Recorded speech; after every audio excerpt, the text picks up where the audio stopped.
All characters, locations, organizations, and events in this story are entirely fictional and created for entertainment purposes only. Well, she slid the divorce papers across the kitchen table like she was returning something she'd borrowed and no longer needed. I've already spoken to a lawyer, Celeste said, not quite meeting his eyes. Adrian and I are serious. This isn't something I decided overnight. Darius Munro looked at the papers. He looked at his wife of 15 years, the woman he had driven to every job interview, every networking dinner, every charity gala where she smiled at people whose names he could never keep straight. She was wearing the pearl earrings he'd bought her for their 10th anniversary. She hadn't taken them off yet. Adrian Cross, he said. The name sat in his mouth like a piece of metal. The real estate guy. He's more than that. I know what he is. Celeste finally looked at him then. That look she'd been perfecting for years, the one that mixed pity with something colder. Darius, you're a good man. I'm not saying you aren't, but I need more than good. I need someone who matches where I'm going. Adrian understands that world. He lives in it. Darius said nothing. He picked up his coffee mug, took a sip, set it back down. You're going to be fine, she said, almost gently. You've got the shop. The shop. 15 years of marriage, and that's what she knew. The shop. He didn't correct her. If you've ever felt unseen by the person who was supposed to know you best, stay with this story. Drop a like, leave a comment with the city or country you're watching from because I want to know how far this story travels. Subscribe so you don't miss what comes next. Because what Celeste didn't know about her husband was about to change everything. The Munro family had been in Detroit iron since before Darius was born. His grandfather, Curtis Munro, had started the first garage in 1971 in a building on Livernois Avenue with second-hand equipment, a second-hand lift, and a reputation for never cheating a customer. That reputation spread the way good reputations do in tight neighborhoods. Slowly, then all at once. By the time Curtis handed the business to his son Raymond in 1994, there were 2 locations. By the time Raymond handed it to Darius in 2009, there were 4. Darius had taken it to 7. He did not broadcast this. He did not put his face on billboards or give interviews to business journals. The Munro name was on the signs, and that was enough. He wore the same Navy coveralls his grandfather had worn, drove the same 94 F-150 his father had kept in near-perfect condition, and showed up at each location on a rotating schedule so that the people who worked for him knew he wasn't just a name on a paycheck. This was a choice, a considered one. Curtis Munro had told him once, when Darius was about 11 years old and more interested in the socket wrench than in anything his grandfather was saying, the day you start thinking the business owes you something, that's the day it starts dying. Darius had never forgotten it. What he hadn't anticipated, what no 11-year-old considers, was that the same principle, applied to a marriage, could leave you invisible in your own home. He had met Celeste at a fundraiser for a community arts program in 2008. She was working in nonprofit development then, sharp and energetic, the kind of woman who could work a room without appearing to work it. He'd been dragged there by his cousin Marcus, who had donated a free oil change to the silent auction and wanted to make sure the check cleared. Darius had spent most of that evening standing near the food table, slightly uncomfortable in a blazer he'd borrowed, when Celeste walked over and asked him, directly and without preamble, what he did for a living. He told her he worked in automotive. She'd nodded like that was interesting, like it was genuinely fine. My uncle was a mechanic, she said, best diagnostician in his county. People drove 2 hours to have him listen to their engine. He liked her immediately. They dated for a year. He proposed on a Tuesday, not a special occasion, because that's when he felt sure. Not when the occasion demanded it. She said yes. Her mother asked, once, in a way that wasn't exactly subtle, whether he had any ambitions beyond the garage. Darius had said he thought the garage would be enough. He wasn't wrong. He just hadn't been specific. The marriage had been good in the beginning. They were different in ways that worked. She brought home ideas, people, energy. He brought steadiness, a long memory, and the ability to fix anything mechanical that came within 10 feet of him. They didn't have children. That had been a conversation they'd had at year 3, and again at year 6, and by year 9 it was something they'd stopped bringing up. The distance had grown so gradually that Darius couldn't name a moment it started. It was more like a slow leak in a tire. You don't notice until the handling goes wrong, and by then you've been driving on it for miles. Celeste had moved up in her career.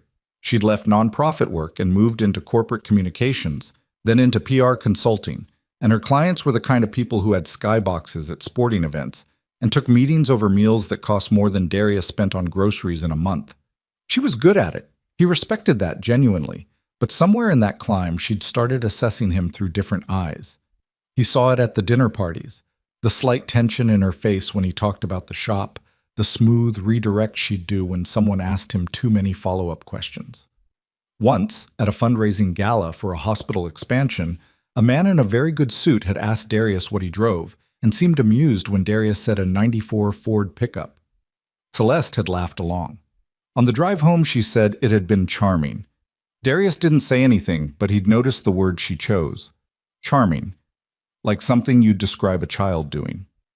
He'd known about Adrian Cross for about 4 months before Celeste brought up the divorce.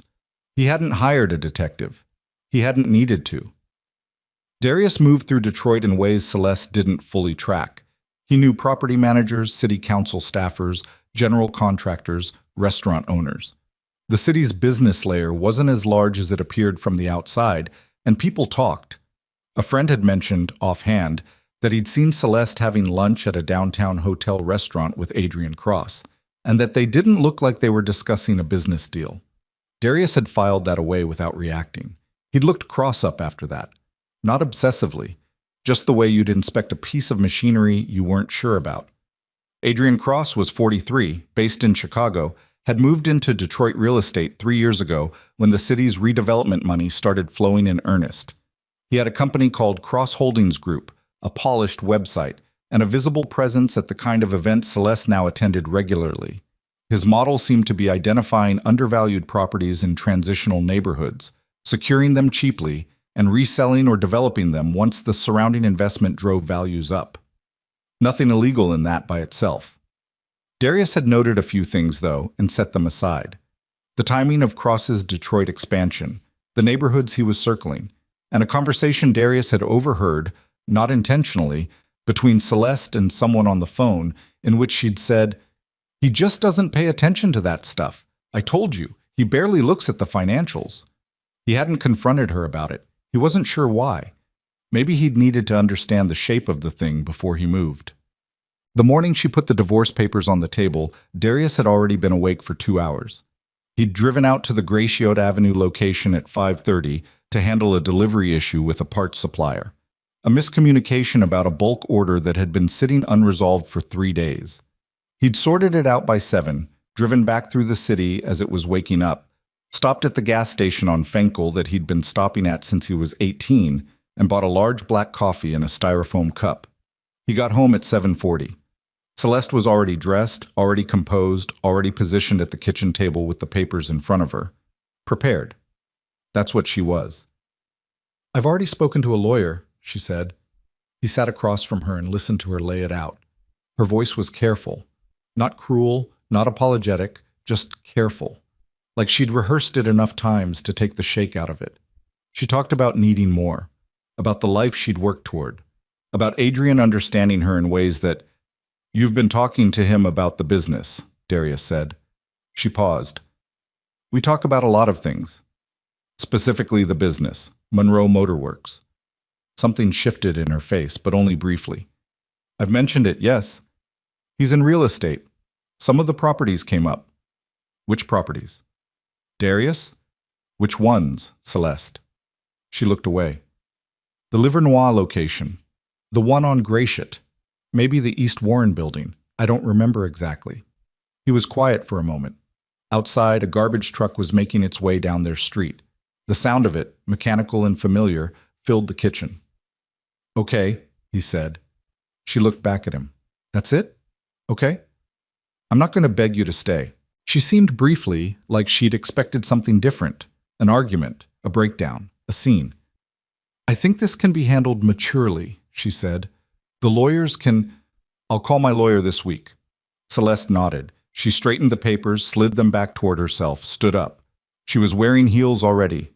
At 8 in the morning, she'd been ready for this for a long time. At the doorway, she paused. "I know this is hard," she said. "I really do. But you'll be okay, Darius. You've got the shop." He watched her go. the shop. Well, Marcus Munro was 2 years younger than Darius, built like a refrigerator, and had been the company's head of operations since 2015.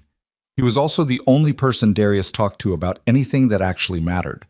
They met for lunch at a Coney Island on McNichols, vinyl booths, coffee that had been sitting since the morning, the smell of grease and onions that Darius associated more with comfort than with any particularly good meal. Darius laid out what had happened. Not in order, he wasn't the kind of man who told stories in a clean sequence, but in pieces, the way you might spread parts across a workbench before you start diagnosing. Marcus listened without interrupting, which was one of his better qualities. When Darius finished, Marcus wrapped his hands around his coffee mug and said, "She told him about the properties. 3 of them at least, maybe more. And you think Cross knew what he was looking at?" "I think Cross knew exactly what he was looking at." Marcus was quiet for a moment. "What do you want to do?" Darius looked out the window. A couple walking a dog. A bus idling at the corner. A city that had been broken apart and was slowly, stubbornly putting itself back together. Not perfectly, never perfectly, but with intention.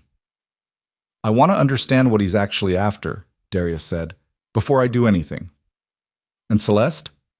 He looked back at his cousin. "She's already made her decision." "That's not what I asked." Darius picked up his coffee, set it down. "Yeah," he said. "I know. What?" "I went back to the Livernois shop that afternoon. It wasn't the flagship. There was no flagship. He didn't think in those terms. But it was the original. The building his grandfather had started in, though the structure had been expanded twice since then, and the equipment was all updated. The sign was the same design, though. A dark navy background, white lettering, Monroe Motor Works, Est 1971. He walked the floor for an hour, talking to the techs, checking in with the service manager, a woman named Gloria, who had been with the company for 11 years and knew every vehicle in the city by the sound it made. He wasn't there to work. He was there because the shop steadied him in a way nothing else quite did. The smell of it, the noise, the fact that problems in here had solutions, and you could see them. Toward the end of his walkthrough, he stopped at the bulletin board near the break room. There were the usual things: a parts schedule, a safety notice, a flyer for somebody's church fish fry. And there was something new: a photocopy of a business card, pinned near the top, with a handwritten note beneath it that read, "This guy came in asking about the building lease. Told him I didn't know anything.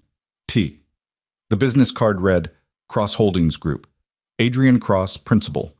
Darius unpinned the card and stood there holding it for a moment. He came here. He wasn't just circling the properties from the outside. He'd walked in the front door. Darius folded the business card and put it in his pocket. He went back out to the floor, finished his rounds, thanked Gloria, and drove home in the F-150 as the November sky went dark and orange over the city. In the driveway, he sat in the truck for a long time.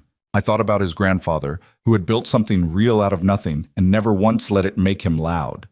He thought about his father, who'd kept the thing alive through years when Detroit's auto industry was contracting like a wounded animal. He thought about every decision he'd made in the last 15 years. The expansions, the properties purchased when nobody wanted them, the employees he'd kept on during the slow seasons because letting people go had felt like a betrayal of something he couldn't fully name. He thought about Celeste saying you've got the shop like it was a consolation prize. Then he got out of the truck and went inside, and he sat at the kitchen table with a yellow legal pad and a pen, and he started writing down everything he knew about Adrian Cross. It wasn't anger that drove him. Or not only anger, it was something older and steadier. The same thing that made his grandfather show up before sunrise every morning for 30 years. The recognition that something he'd built was being moved against, and that he was not going to let that happen quietly. The legal pad filled up faster than Darius expected. He wasn't a man who kept journals or made lists for the sake of making lists. His grandfather had run the business mostly from memory and a single spiral notebook he kept in the breast pocket of his coveralls. Darius had modernized the operation, accounting software, digital inventory, a proper HR system, but his instinct was still analog when it mattered. When something needed to be understood, he put it on paper. By 10 o'clock that night, he had 2 full pages. Adrian Cross had incorporated Cross Holdings Group in Illinois 4 years ago. Before that, he'd operated under a different entity name in the Indianapolis market, where he'd done 3 deals in 2 years and then quietly dissolved the company. Darius had found this through a contact who did commercial title work, a woman named Petra, who had the memory of a court recorder and charged accordingly for it. He'd called her from the kitchen while the heat kicked on and rattled the old pipes, and she'd talked for 20 minutes while he wrote. The Indianapolis thing wasn't a scandal, Petra said. Nothing got filed, no judgments. But two of those sellers ended up in disputes with him afterward about what they'd actually agreed to. One settled quietly. The other one just stopped. I don't know if he got paid off or got tired. What kind of properties? Mixed use? Transitional neighborhoods? Same playbook he's running in Detroit, from what I can tell. Darius underlined the word playbook on his pad. He comes into a market, identifies properties that are undervalued but have redevelopment potential, and then he finds ways to make them more available, Petra said, whether the owners want them to be or not. After he hung up, he sat at the table and looked at what he'd written. Cross had shown up in Detroit at almost exactly the moment Darius's expansion into the East Warren corridor had become visible. The new Monroe location on East Warren had opened 14 months ago.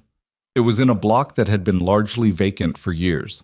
Darius had bought the building and two adjacent lots in 2019 for less than most people would spend on a new car, because nobody else wanted them. The neighborhood had been distressed, the kind of place where city maps showed more parking lots and boarded windows than active businesses. That was changing. Slowly, the way Detroit changed, not in press releases, but in the quiet decisions of people who had reasons to stay. A bakery had opened 2 doors down. A barber shop. A woman who made custom furniture out of reclaimed wood had taken the corner unit. Darius's garage had been part of that, not by design exactly, but because putting a functioning business in a block tends to pull other functioning businesses toward it. And now Adrian Cross was circling, the business card from the Liver Noir shop, the questions about the lease, the way Celeste had mentioned properties, not one, but 3, in what she'd framed as casual conversation. Darius stared at the ceiling for a moment. She didn't know what she was doing. That was his first thought, and he held on to it carefully, turned it over. Celeste was intelligent. She was strategically minded in her own domain. But she'd never been involved in the property side of Monroe Motorworks. She'd never asked, and he'd never pushed it on her. To her, the business was a garage. Several garages. Something that paid the bills and occasionally required him to spend his evenings on phone calls she found boring. She wouldn't have known what Adrian was listening for.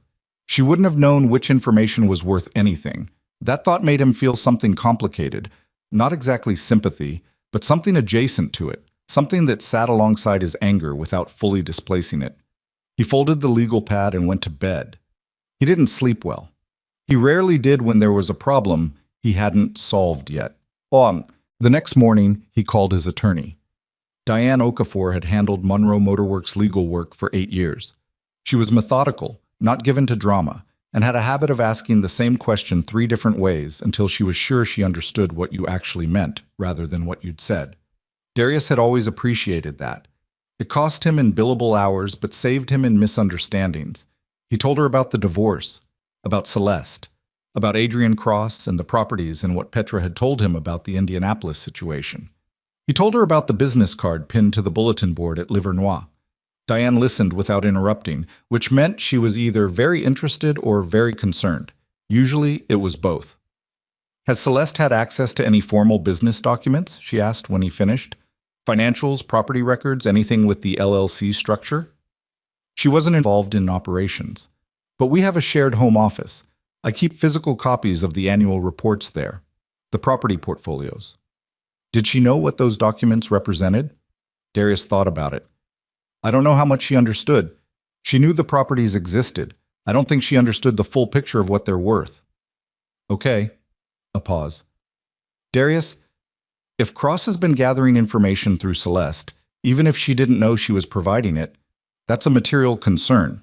Especially if he's attempting to use that information to acquire assets during a period when you're going to be engaged in divorce proceedings. That's what I'm worried about. You need to get your financial documents in order and secured, everything.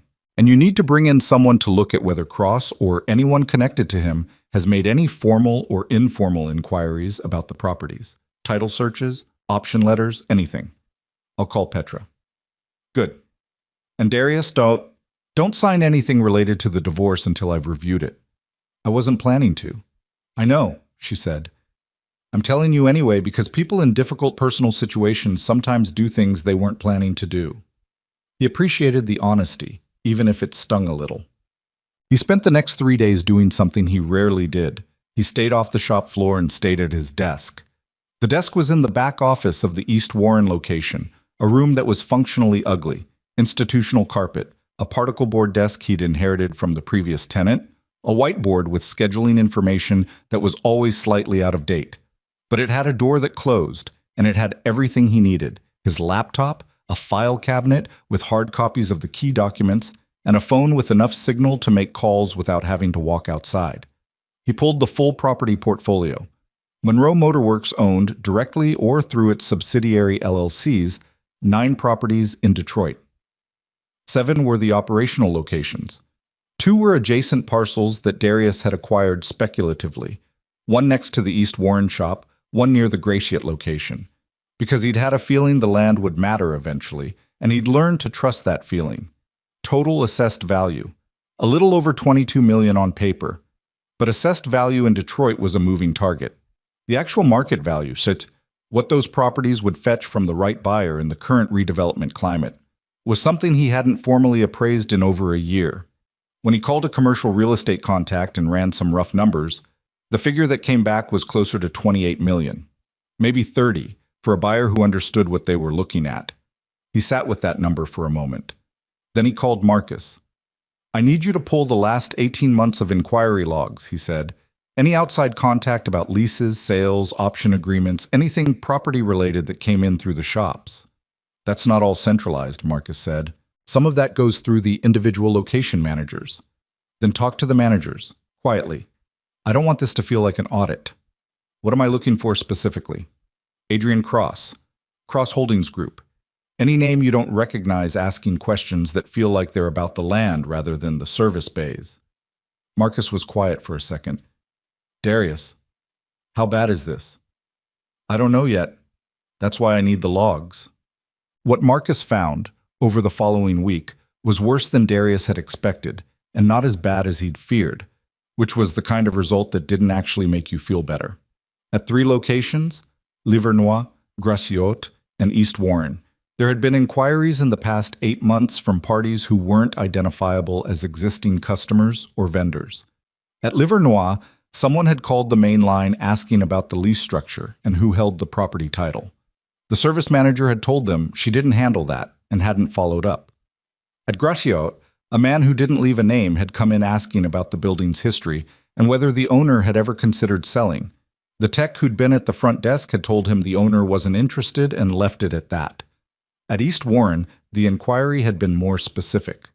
A written letter sent to the shop's address, on Cross Holdings Group letterhead, expressing interest in discussing potential development opportunities for the property and the adjacent parcels.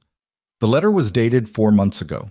It had been received by the location manager, a man named Jerome, who had been with the company for 6 years, and who had, on his own judgment, filed it away without responding and without alerting anyone above him because, as he told Marcus, "I figured if Mr. Monroe wanted to sell, he would have said something." Jerome's instinct had been right. His execution had left a gap. Darius didn't blame him. That wasn't a productive use of his energy. What he focused on instead was the timeline. The letter was dated 4 months ago. That was approximately when Celeste had first mentioned Adrian's name in passing at home. The first time Darius had heard it, mentioned briefly in the context of a charity event she'd attended. He'd been half listening. He remembered the name only because he'd heard it again, later. The letter predated that mention, which meant Cross had already identified the Monroe properties as targets before he deepened his connection to Celeste. Or, and this was the part that sat heavy, he had identified them through Celeste before the letter was sent. Darius needed to understand that sequence. He needed to understand exactly when Cross and Celeste had met, and how early in that relationship the properties had come up. He wasn't going to get that from Celeste directly. Not now, with lawyers involved, and her clearly committed to her version of events. But he knew someone who might be able to help him without either of them having to have that conversation. Her name was Deb Fontaine. She and Celeste had been close friends for years, the kind of friendship that survived career changes and moves, and the general attrition that cuts through adult friendships like a slow-moving flood.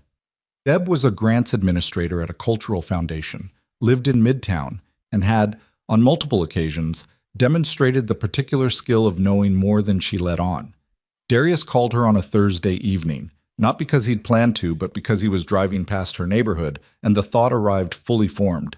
She picked up on the third ring. He could hear cooking sounds in the background. Darius. Not surprised exactly.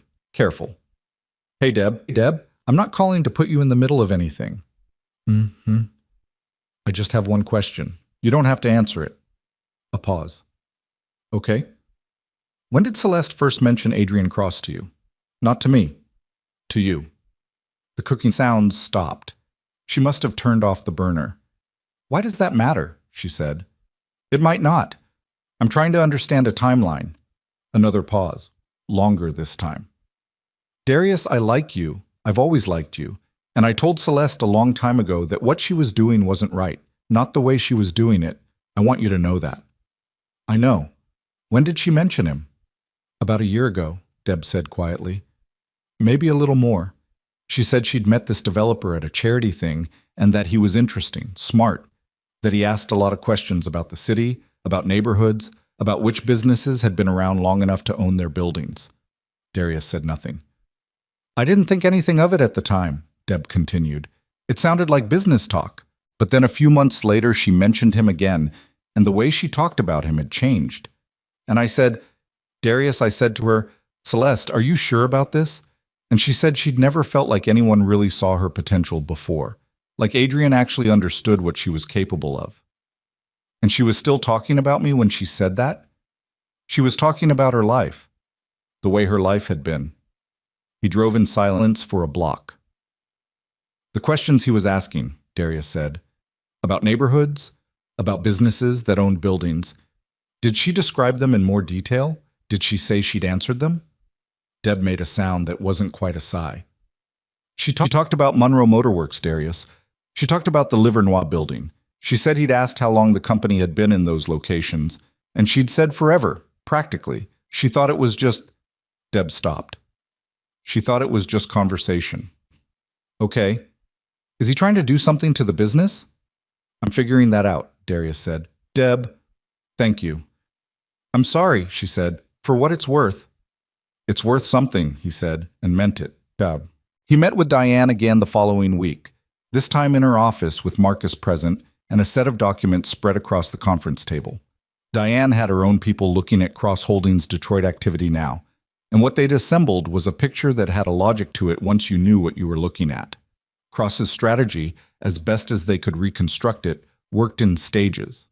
First, he identified properties, typically in improving neighborhoods, typically held by long-term owners who either weren't aware of their current market value or weren't financially pressured enough to sell. Then he made soft inquiries, usually through third parties or by leveraging personal connections, to assess the owner's appetite for a transaction. If the owner showed no interest, he looked for pressure points, financial difficulties, partnership disputes, regulatory issues, anything that might change that calculus. If none of those existed naturally, there was evidence, in at least one prior deal, that he'd helped create them. What kind of help? Darius asked. Diane set a paper in front of him. One of the Indianapolis properties. The owner was a family business, heating and cooling company, had operated out of the building for 20 years. In the 18 months before they sold to Cross, they lost 3 senior technicians to a competing company that Cross had a quiet financial relationship with. They also had a city inspection that flagged some code issues that were subsequently challenged by the owner as having been reported incorrectly, but by then the remediation costs had strained their operating budget. He bled them. That's one way to say it. Marcus had his arms crossed and was staring at the table. I was already doing this to us, he said, asking questions about the leases, showing up at the shops. If we hadn't caught it, we caught it, Darius said. What concerns me more, Diane said, and her voice was measured in the way that meant what followed was the actual problem, is this. She slid another document forward. It was a photocopy, slightly degraded, like it had been scanned from a printed copy rather than from an original file. This came to me through a source I'm not going to name right now. It appears to be an internal memo from Cross Holdings. It outlines their acquisition strategy for what they're calling the Monroe Cluster. Their words, not mine. Darius picked it up. The document was 4 pages. The first 2 pages were an assessment of the Monroe Motorworks properties, their locations, approximate values, their current use, and what Cross Holdings projected they could yield under redevelopment. The numbers were close to what Darius's own informal appraisal had suggested. Whoever had written this document had done their homework. The 3rd page was where it got specific. Under a heading that read, Operational Disruption Pathway, the memo outlined a sequence. Identify and approach key technical staff at Monroe locations with competitive employment offers. Increase cost pressure on the company by triggering a regulatory review of 2 properties with potential zoning ambiguities. And, if the owner remained resistant, pursue acquisition through a financial partner who could offer a distressed asset purchase at a fraction of market value. There was a name attached to the regulatory review item, a city official whose department handled commercial zoning compliance. And at the bottom of the 3rd page, half of a sentence, cut off by what looked like a missing 4th page. Given the access we have through... That was where it ended. Darius set the document down. Where's the rest of it? Marcus asked. The source only had 3 pages, Diane said. The 4th is missing. Darius looked at the cut sentence for a long moment. Given the access we have through Celeste. He didn't say it out loud. He didn't need to. This document, he said, is it enough to take somewhere? Possibly, but we need to establish who produced it and confirm its authenticity before we do anything with it officially. Diane tapped the table with one finger. What I want to know right now is whether Cross has already moved on any part of this. The regulatory piece specifically. Marcus pulled out his phone. I can make some calls. I know people in the zoning office. Be careful how you ask, Diane said. If there's already a review in motion, we don't want to tip anyone that we're aware of it. Marcus nodded and stepped out of the room. Diane looked at Darius across the table. She had a particular expression she sometimes wore. Not quite sympathy, more like the look of someone who's seen a version of this situation before and knows the part that comes next tends to be the hardest. How are you doing with all of this? She asked. Not the legal question, the other thing. Darius was quiet for a moment. I keep thinking about how much she must have told him, he said, not because she was trying to hurt the company, because she didn't think the company was worth protecting. She thought it was just a garage. And that's worse somehow. Yeah, he said, it is. He picked up the 3-page memo and looked at the cut sentence again. Given the access we have through, there was a 4th page somewhere, either in Cross's office or in someone's file, or possibly already acted upon. The sentence finished somewhere, and what it said when it finished was going to matter. Darius folded the document carefully and set it in front of Diane. Find out what's on that 4th page, he said, whatever it costs. She nodded once. I'll find it. Outside the office window, Detroit was doing what it always did in November, going gray and cold and stubborn, the kind of weather that didn't ask you how you felt about it. Darius had lived in this city his whole life. He knew that the things that survived Detroit winters were the things that had roots deep enough to hold. He wasn't going anywhere. The 4th page arrived on a Tuesday. Diane called him at 6:40 in the morning, which told him everything about how she felt about what she'd found before she said a single word about it.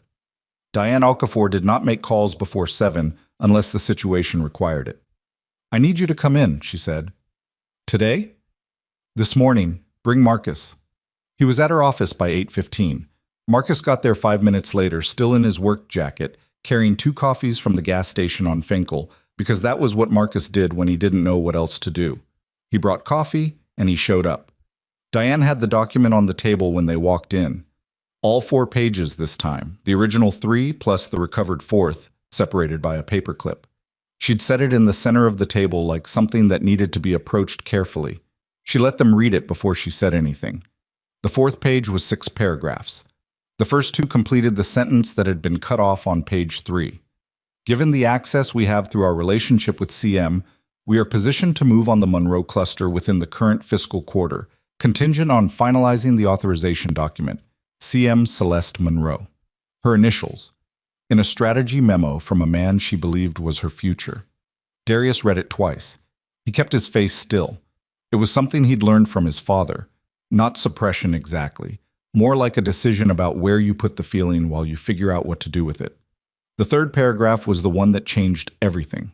It described a document, referred to in the memo as the authorization instrument, that would formalize Celeste's purported agreement to allow Cross Holdings to negotiate directly with Monroe Motorworks lender on behalf of the property portfolio. The memo stated that the document had been prepared and executed, using language that implied a signature had already been obtained or would be obtained through means the memo described as a presentation of the matter in terms she would find favorable. In plain terms, Adrian Cross had either already forged Celeste's signature on a document authorizing him to deal with Darius's lender, or he was planning to. "When was this memo written?" Marcus asked. 6 weeks ago, Diane said. Marcus set down his coffee. "So he's already moving." "That's what I think, yes." Darius looked up from the document. "Has he made contact with the lender?" "That's what I've been trying to establish since last night." Diane opened a folder. "First Midwest Commercial. They hold the note on the East Warren property and the 2 adjacent parcels. I have a contact there.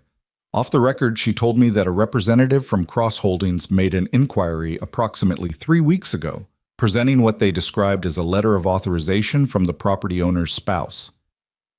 The room was quiet enough that Darius could hear the heat vent ticking.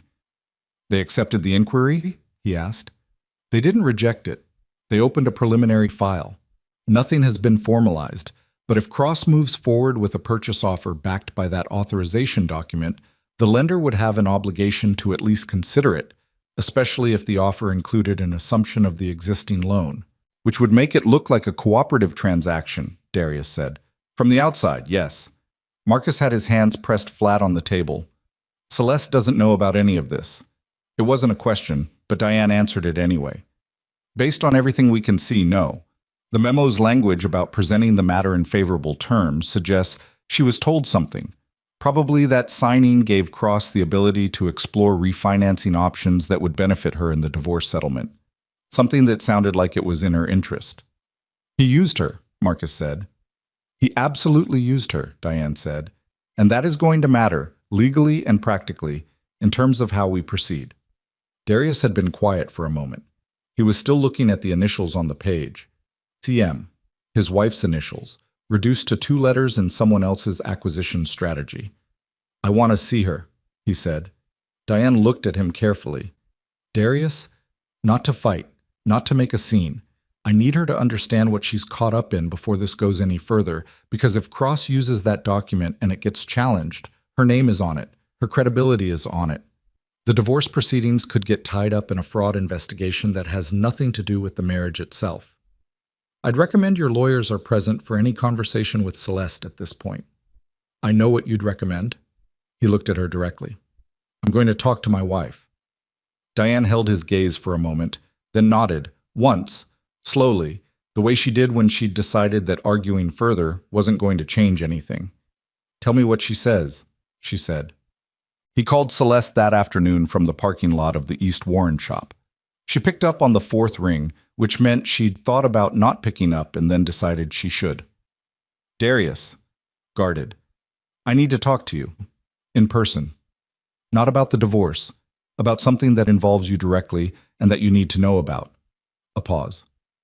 "Is this a lawyer thing?" "Not yet. Right now it's just a conversation." "I don't think it's a good idea for us to—" "Celeste." He kept his voice level. "I'm not asking you to reconsider anything. I'm telling you that someone has put your name on a document you didn't understand and that it's going to cause you serious problems if we don't address it." Silence. Then, "What kind of document?" "The kind I'd rather explain in person." She agreed to meet him the following evening at the house. Their house still, technically, until the lawyers sorted out the rest. She was staying with a friend in Midtown. Darius was still in the house, which felt odd in the particular way that familiar spaces feel odd when you're suddenly alone in them. He spent the night before the meeting laying out what he was going to say and what he wasn't. He wasn't going to use the word fraud right away. He wasn't going to lead with what he knew about Cross and Celeste's relationship. He was going to show her the document and let her read it, because in his experience, the most effective thing you could do with someone who had convinced themselves of a particular version of events was to hand them something in writing and let them confront it without you narrating it for them. He also decided, in that quiet house with the pipes ticking and the neighbor's dog barking at something in the alley, to do the other thing, the thing he'd been sitting on for 15 years. She arrived at 7. She rang the doorbell of her own house, which struck him as both thoughtful and slightly heartbreaking. He opened the door. She was dressed well. She was always dressed well. And she had the careful composure of someone who had prepared for a difficult conversation. He'd seen that composure before. He recognized now that he'd sometimes mistaken it for coldness when it was actually armor. "Come in," he said. They sat at the kitchen table, the same table. He'd made coffee. She didn't take any. He didn't push it. "Before I show you what I need to show you," he said, "I want to do something first." She looked at him warily. "What?" He got up and went to this hallway closet, the one they'd mostly used for coats, and the vacuum cleaner, and the things that didn't have a home anywhere else.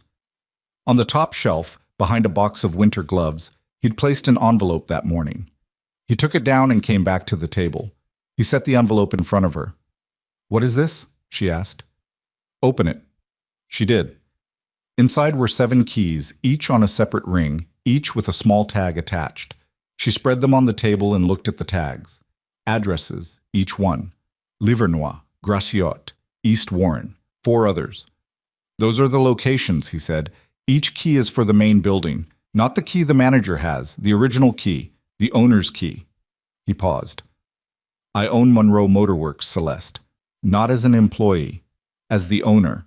74% of the company, directly and through 3 subsidiary LLCs. The properties themselves are worth somewhere between $28 and $30 million at current market value." She was looking at the keys, not at him. "I know you thought I was a mechanic who worked at a garage," he said. "I let you think that. That's on me. I was never good at talking about what the business was, because to me it was never about what it was worth. It was about what it was." He stopped himself. He wasn't going to make this a speech. "But you needed to know. You should have known a long time ago. That's something I got wrong." She picked up one of the keys, the East Warren one, turned it over in her fingers. $30 million, she said. Her voice was flat in a way that meant she was working through something. "Approximately. I don't say that to, why didn't you tell me?" It was a fair question. It deserved an honest answer. Because the business was separate from the marriage in my head, and because, he paused, this was the harder part. Because you'd already started treating the garage like it was something to be embarrassed about. And I think I was afraid that if I told you what it actually was, you'd only stay because of what it was worth, and I didn't want that. She set the key down. She was quiet for a long moment. "That's a terrible reason," she said finally. "I know.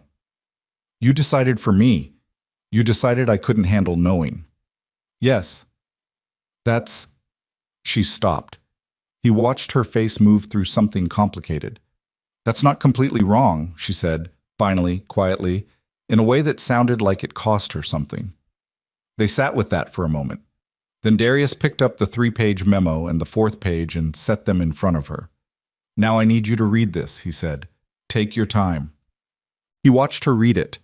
He could track her progress through the pages by the changes in her expression, the initial blankness of someone processing new information, the slight furrow when she hit the property valuations, the stillness that came over her face when she reached the 3rd page, and the phrase, "our relationship with CM." She turned to the 4th page. Read the paragraph about the authorization instrument. Read the phrase, "presented in terms she would find favorable." She put the document down. She didn't say anything for almost a full minute. Darius didn't fill the silence. "He told me," she said finally, "that there was a refinancing opportunity. That if I signed a letter of consent, it would establish my independent financial interest in the property as part of the divorce proceedings. That it was standard practice. That my lawyer should review it, but that it was time-sensitive." "Did your lawyer review it?" She looked at him. The composure was gone. What was underneath it wasn't what he'd expected. It wasn't anger or defensiveness. It was something rawer than that. "I hadn't gotten around to sending it to her yet. The document has already been presented to the lender, Celeste, 3 weeks ago, as an authorization from you." "I didn't. I signed a consent form. He said it was to establish my interest in..." She stopped. She put her hand flat on the fourth page of the memo, on the sentence about favorable terms. He wrote this. Yes. He knew what he was doing when he asked me to sign it. Yes. She pulled her hand back from the paper. She was looking at the keys again, the 7 of them, spread across the kitchen table, each one tagged with an address. 7 buildings. $30 million. A man she'd lived with for 15 years who had never once told her what he was actually carrying. I have to call my lawyer, she said. You should. Tonight. Yes. She stood up. She was moving the way people move when they're holding themselves together through the specific effort of keeping their body doing the next practical thing. Darius recognized it. He'd been doing it for 2 weeks. She picked up her bag. At the doorway to the kitchen, she stopped. The things you said, she said, without turning around. About giving things up. About why you didn't tell me. She paused. Were there things? Actually, that you gave up? He thought about the question carefully because she deserved a careful answer and not a convenient one. There was an offer from a private equity group in 2014. They wanted to buy 50% of the company and take it national. It would have been a significant payout. I turned it down because you had just taken the job at Halloran Communications and we just moved into this house, and I didn't want to blow up the stability we'd built. He paused. There were a couple of other things. Nothing dramatic. She nodded slowly. She still wasn't facing him. I didn't know any of that, she said. No. You should have told me. I know. She left. He heard the front door close. Not slammed, just closed, the soft mechanical click of a latch catching. He sat at the kitchen table for a while, looking at the keys and the document and his cold coffee. He didn't feel the satisfaction he might have expected from having finally said the true thing. He felt tired in a way that sleep didn't really address. He felt the particular weight of having been right about something in a way that hadn't saved anything. Celeste called her attorney that night. Her attorney called Diane the next morning. The conversation that followed, which Diane relayed to Darius in a precise summary that took about 12 minutes and required him to sit down, was this. Celeste's attorney had reviewed the consent document Cross had asked her to sign. The language in the document, obscured by legal boilerplate and a deliberately confusing structure, did not merely establish Celeste's independent interest in the Monroe properties. It purported to grant Cross Holdings the right to negotiate a direct sale of 3 Monroe Motorworks properties with the lender, at a price Cross Holdings would propose, with Celeste listed as an authorized representative of the ownership group. She was not an authorized representative of the ownership group. She had never been. She was a spouse, not a business partner, and the LLC structure that held the properties was entirely in Darius's name, which meant the document was not just misleading, it was fraudulent. Her attorney is preparing a formal withdrawal and notice of unauthorized representation, Diane said. They're going to contact First Midwest Commercial directly. Good. Celeste is also prepared to provide a sworn statement that she did not knowingly authorize any transaction regarding Monroe Motorworks property and that the document was presented to her under false pretenses. Darius was quiet for a moment. Is she going to be okay? Legally. Her attorney believes so. She was deceived, not complicit. The question is whether Cross can argue otherwise. Diane paused. Darius, he's going to fight this. When he realizes the lender has been contacted and the authorization has been withdrawn, he is going to move fast, and he is going to come at this from multiple directions. I know. He may try to reframe the narrative, make it look like a legitimate business arrangement that went sideways. He'll need Celeste to stay quiet or stay confused.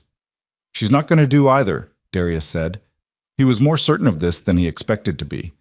Whatever else had broken between them, whatever distance and disappointment and accumulated small failures had turned their marriage into something unlivable. Celeste Monroe was not a woman who stayed confused once she understood she'd been made to be. There's one more thing, Diane said. Say it. The CFO at Cross Holdings. Her name is Nadia Mercer. She's been with Cross for about 4 years. My contact who recovered the 4th page of the memo. She got it from someone inside Cross Holdings. And the inside source is Mercer. Darius straightened slightly. Why? Apparently there's a dispute about how Cross has been handling the company's finances. Mercer signed off on some filings that she's now questioning. She's worried about her own liability. Diane paused. She has documents, Darius. Not just the memo. Transaction records, correspondence, a draft of the authorization instrument that shows Cross's alterations to the original consent form, including what the document looked like before he modified it and what it looked like after. She can prove he changed it. She can prove he changed it. Darius sat back. Outside the office window, the November sky was doing something unusual. There was a break in the clouds, a strip of pale winter light crossing the rooftops. It wouldn't last. It never did in November. But it was there for a moment, real and unexpected. Can we meet with her? He asked. I'm working on it. She's cautious. She wants certain protections before she'll talk formally. Offer her whatever's reasonable. I will. Diane was already writing something. One question, Darius. When this is resolved, and I believe it will be resolved in your favor, what do you want the outcome to look like? Not just the legal outcome, the actual outcome. He thought about it. He thought about Curtis Monroe in his coveralls, opening up the Livernois garage before sunrise because that was what you did when something was yours and you believed in it. He thought about the 7 keys on this kitchen table and the look on Celeste's face when she'd understood what they meant, and the way she'd asked whether there were things he'd given up. He thought about Adrian Cross, who had looked at everything Darius had quietly built and seen only a transaction. I want the business intact, he said. I want the people who work for me intact, and I want Adrian Cross to understand specifically and clearly that what he tried to take from me was never available. Diane nodded. She didn't add anything to that. Sometimes the clearest statements of intent didn't need a response. He picked up his jacket and left the office and walked to his truck in the parking structure below the building. He sat in the F-150 for a moment, the truck his father had maintained with the same attention he'd given everything that mattered to him. And he put his hands on the wheel and he breathed. He wasn't angry the way he'd expected to be. The anger was there, but it had settled into something more functional, less consuming. It had become, in the way of things that have been held long enough, a kind of clarity.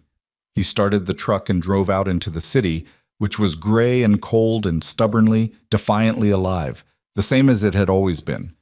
There was still work to do. Nadia Mercer was not what Darius had expected.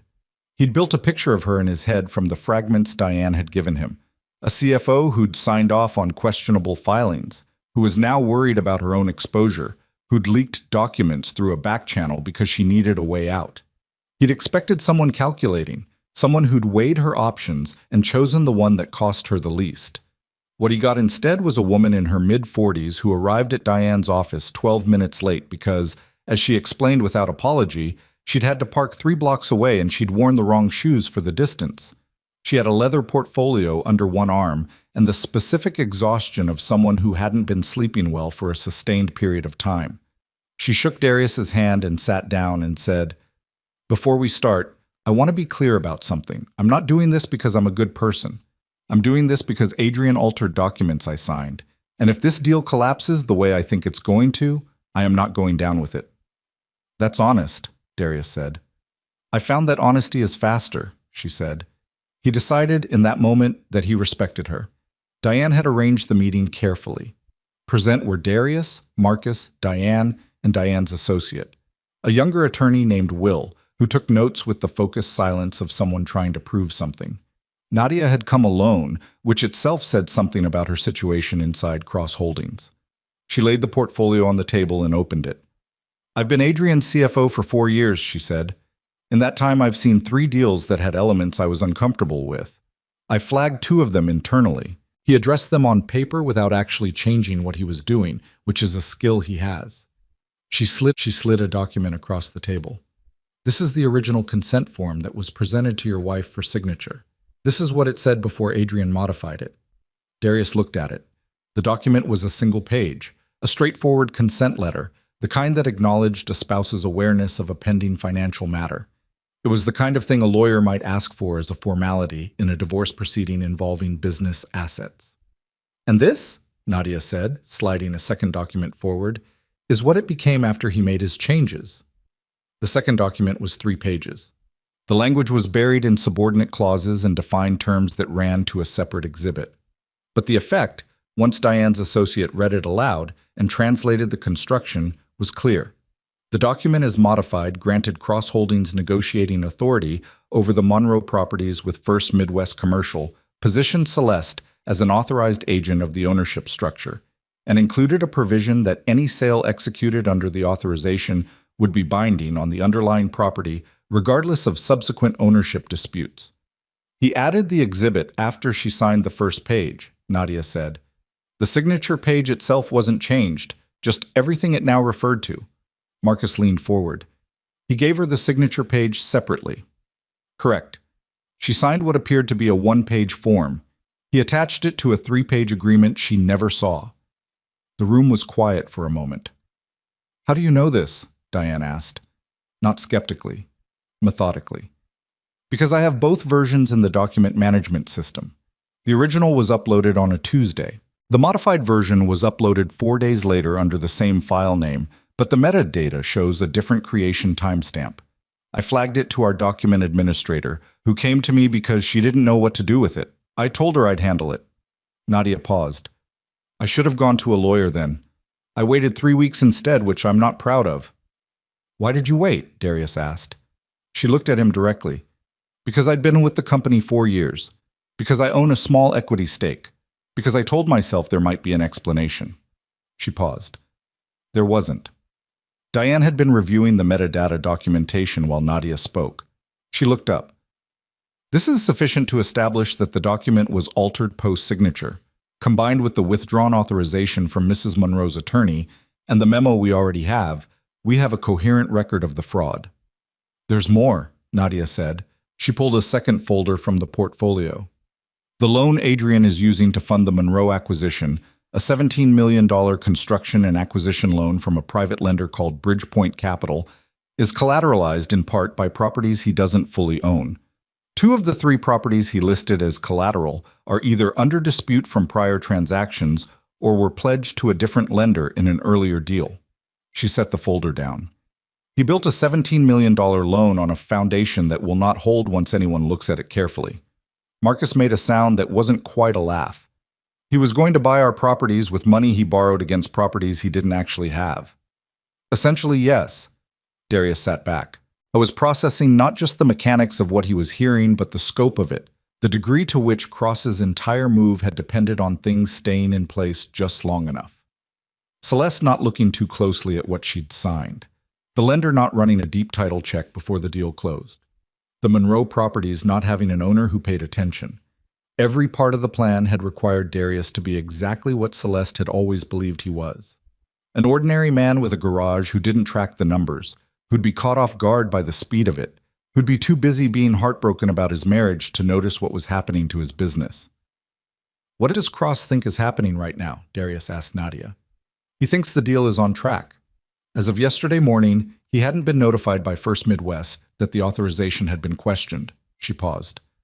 That may change today. Darius looked at Diane. I contacted First Midwest this morning, Diane said. They're reviewing the withdrawal of authorization from Mrs. Monroe's attorney. They've put the preliminary file on hold pending clarification. How long before Cross finds out? It depends on whether he has a contact at the bank. Could be today, could be tomorrow. Darius thought for a moment. Then he said, I want to talk to him. Everyone looked at him. Darius, Diane said carefully, not here, not through lawyers. I want to sit across from him. He kept his voice even. Before this becomes a formal legal proceeding, before he has time to prepare a public narrative, I want him to know what I know, directly. That is not standard practice, Diane said. I'm aware. He could use anything you say. He's not going to use anything I say, Darius said, because I'm not going to give him anything usable. I'm going to give him a choice. He looked at Nadia. Can you get me a meeting?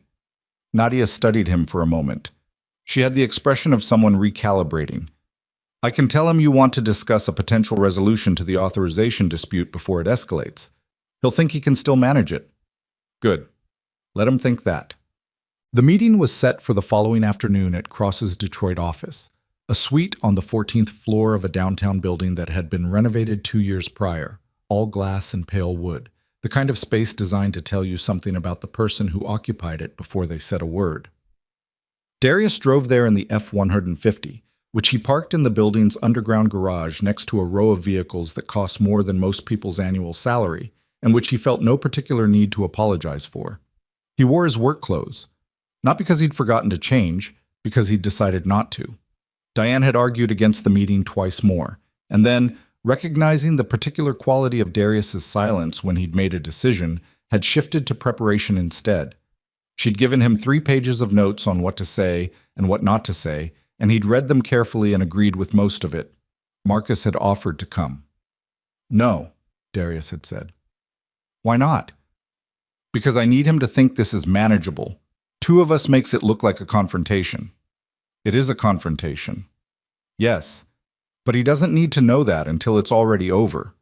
He took the elevator to the 14th floor and was met by a receptionist who offered him water or coffee with the professional warmth of someone who'd been trained to make all visitors feel equally welcome, regardless of how they arrived. He took the coffee and waited 7 minutes, Cross's way of establishing something, or simply a man who ran 7 minutes behind. Darius couldn't be sure which. Then the door opened and Adrian Cross walked out. He was what Darius had expected from the photographs. Tall, well-dressed, the kind of confident that looked native rather than performed. He had the handshake of a man who'd learned early that first impressions were a resource. He smiled warmly. "Darius, thanks for coming in. I appreciate you reaching out directly, rather than letting the lawyers take over." "Sure," Darius said. He followed Cross into the office. Glass on 2 sides, a view of the city below. Framed architectural renderings on the walls. Projects completed or in progress, each one labeled with a neighborhood name and a year. Darius glanced at them without being obvious about it. 2 of the neighborhoods shown were in Detroit. One of the renderings showed a building he recognized. It was 2 blocks from the East Warren location. They sat. Cross had his own coffee. He settled into his chair with the ease of a man on his own ground. "I understand there's been some confusion with the authorization document," Cross began. "I want you to know that was never intended to create any issue for Celeste. The way it was presented to her was—" "Adrian," Darius said. Cross stopped. "I have the original version of the document. I have the modified version. I have the metadata showing when the modification was made and by whom.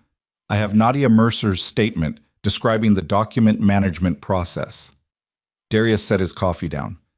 "I also have the internal memo, all 4 pages, that describes your acquisition strategy for what your company calls the Monroe Cluster, including the section about utilizing your relationship with CM as access to my properties." Something moved through Cross's face. It wasn't quite fear. It was the look of a man rapidly recalculating, moving pieces around a board that had just changed configuration. "Nadia," he said. Not a question. "She's not the point," Darius said. "The point is that First Midwest Commercial has been notified that the authorization document was fraudulently executed. The lender has put the preliminary file on hold. When they run a proper review of the collateral on your Bridgepoint loan, they're going to find that 2 of the 3 properties you pledged have prior encumbrances that disqualify them." Cross was quiet. He'd set down his coffee.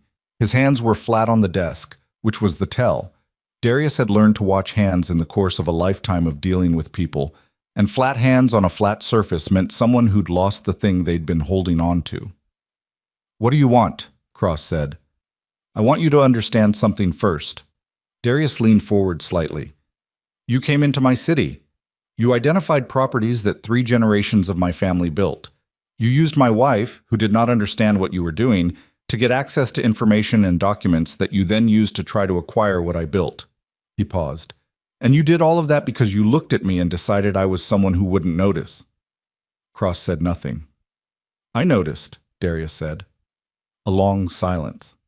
Outside the glass, Detroit spread out below them. Its scars and its construction cranes, its empty lots and its new buildings, its rivers and its rail lines and its neighborhoods that had been written off and had refused to stay written off. "The fraud claim," Cross said, and his voice had changed, the warmth gone, something more careful underneath it. "If this goes formal, it's complicated. Authorization documents.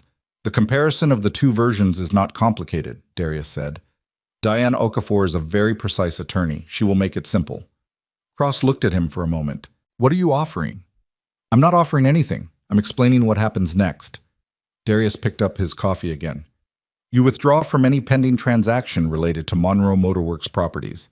You withdraw the Bridgepoint loan application as it currently stands, before Bridgepoint discovers the collateral issues independently, which would be worse for you. You provide a written statement that the authorization document was submitted in error and that no valid authorization existed. He paused. In exchange, I do not immediately pursue the fraud claim through civil litigation. You get to manage your exit from this situation without a lawsuit on the public record. That's not... Cross stopped, started again. That's a significant ask. It's the only ask, Darius said. The alternative is that Diane files the civil complaint tomorrow morning, Bridgepoint gets notified simultaneously, and your investors find out about the collateral problem the way investors generally prefer not to find things out, through a court filing. Cross looked at him. Really looked at him. Not the way he'd looked at him when Darius walked in, with the polished assessment of someone who'd already categorized what he was dealing with. This was different. This was a man looking at something he hadn't fully seen before. You've been planning this for a while, Cross said. I've been paying attention, Darius said. There's a difference. Cross's attorney called Diane at 9 the following morning. The conversation, as Diane described it to Darius afterward, was brief and businesslike. Cross Holdings Group was withdrawing from any pending transaction involving Monroe Motorworks properties. A corrective statement regarding the authorization document would be provided within 48 hours. There was no admission of liability in the communication. Diane had expected that, but the withdrawal was unambiguous and documented. Darius was at the Gratiot location when she called him with the news. He was in the middle of helping one of the techs diagnose a transmission issue.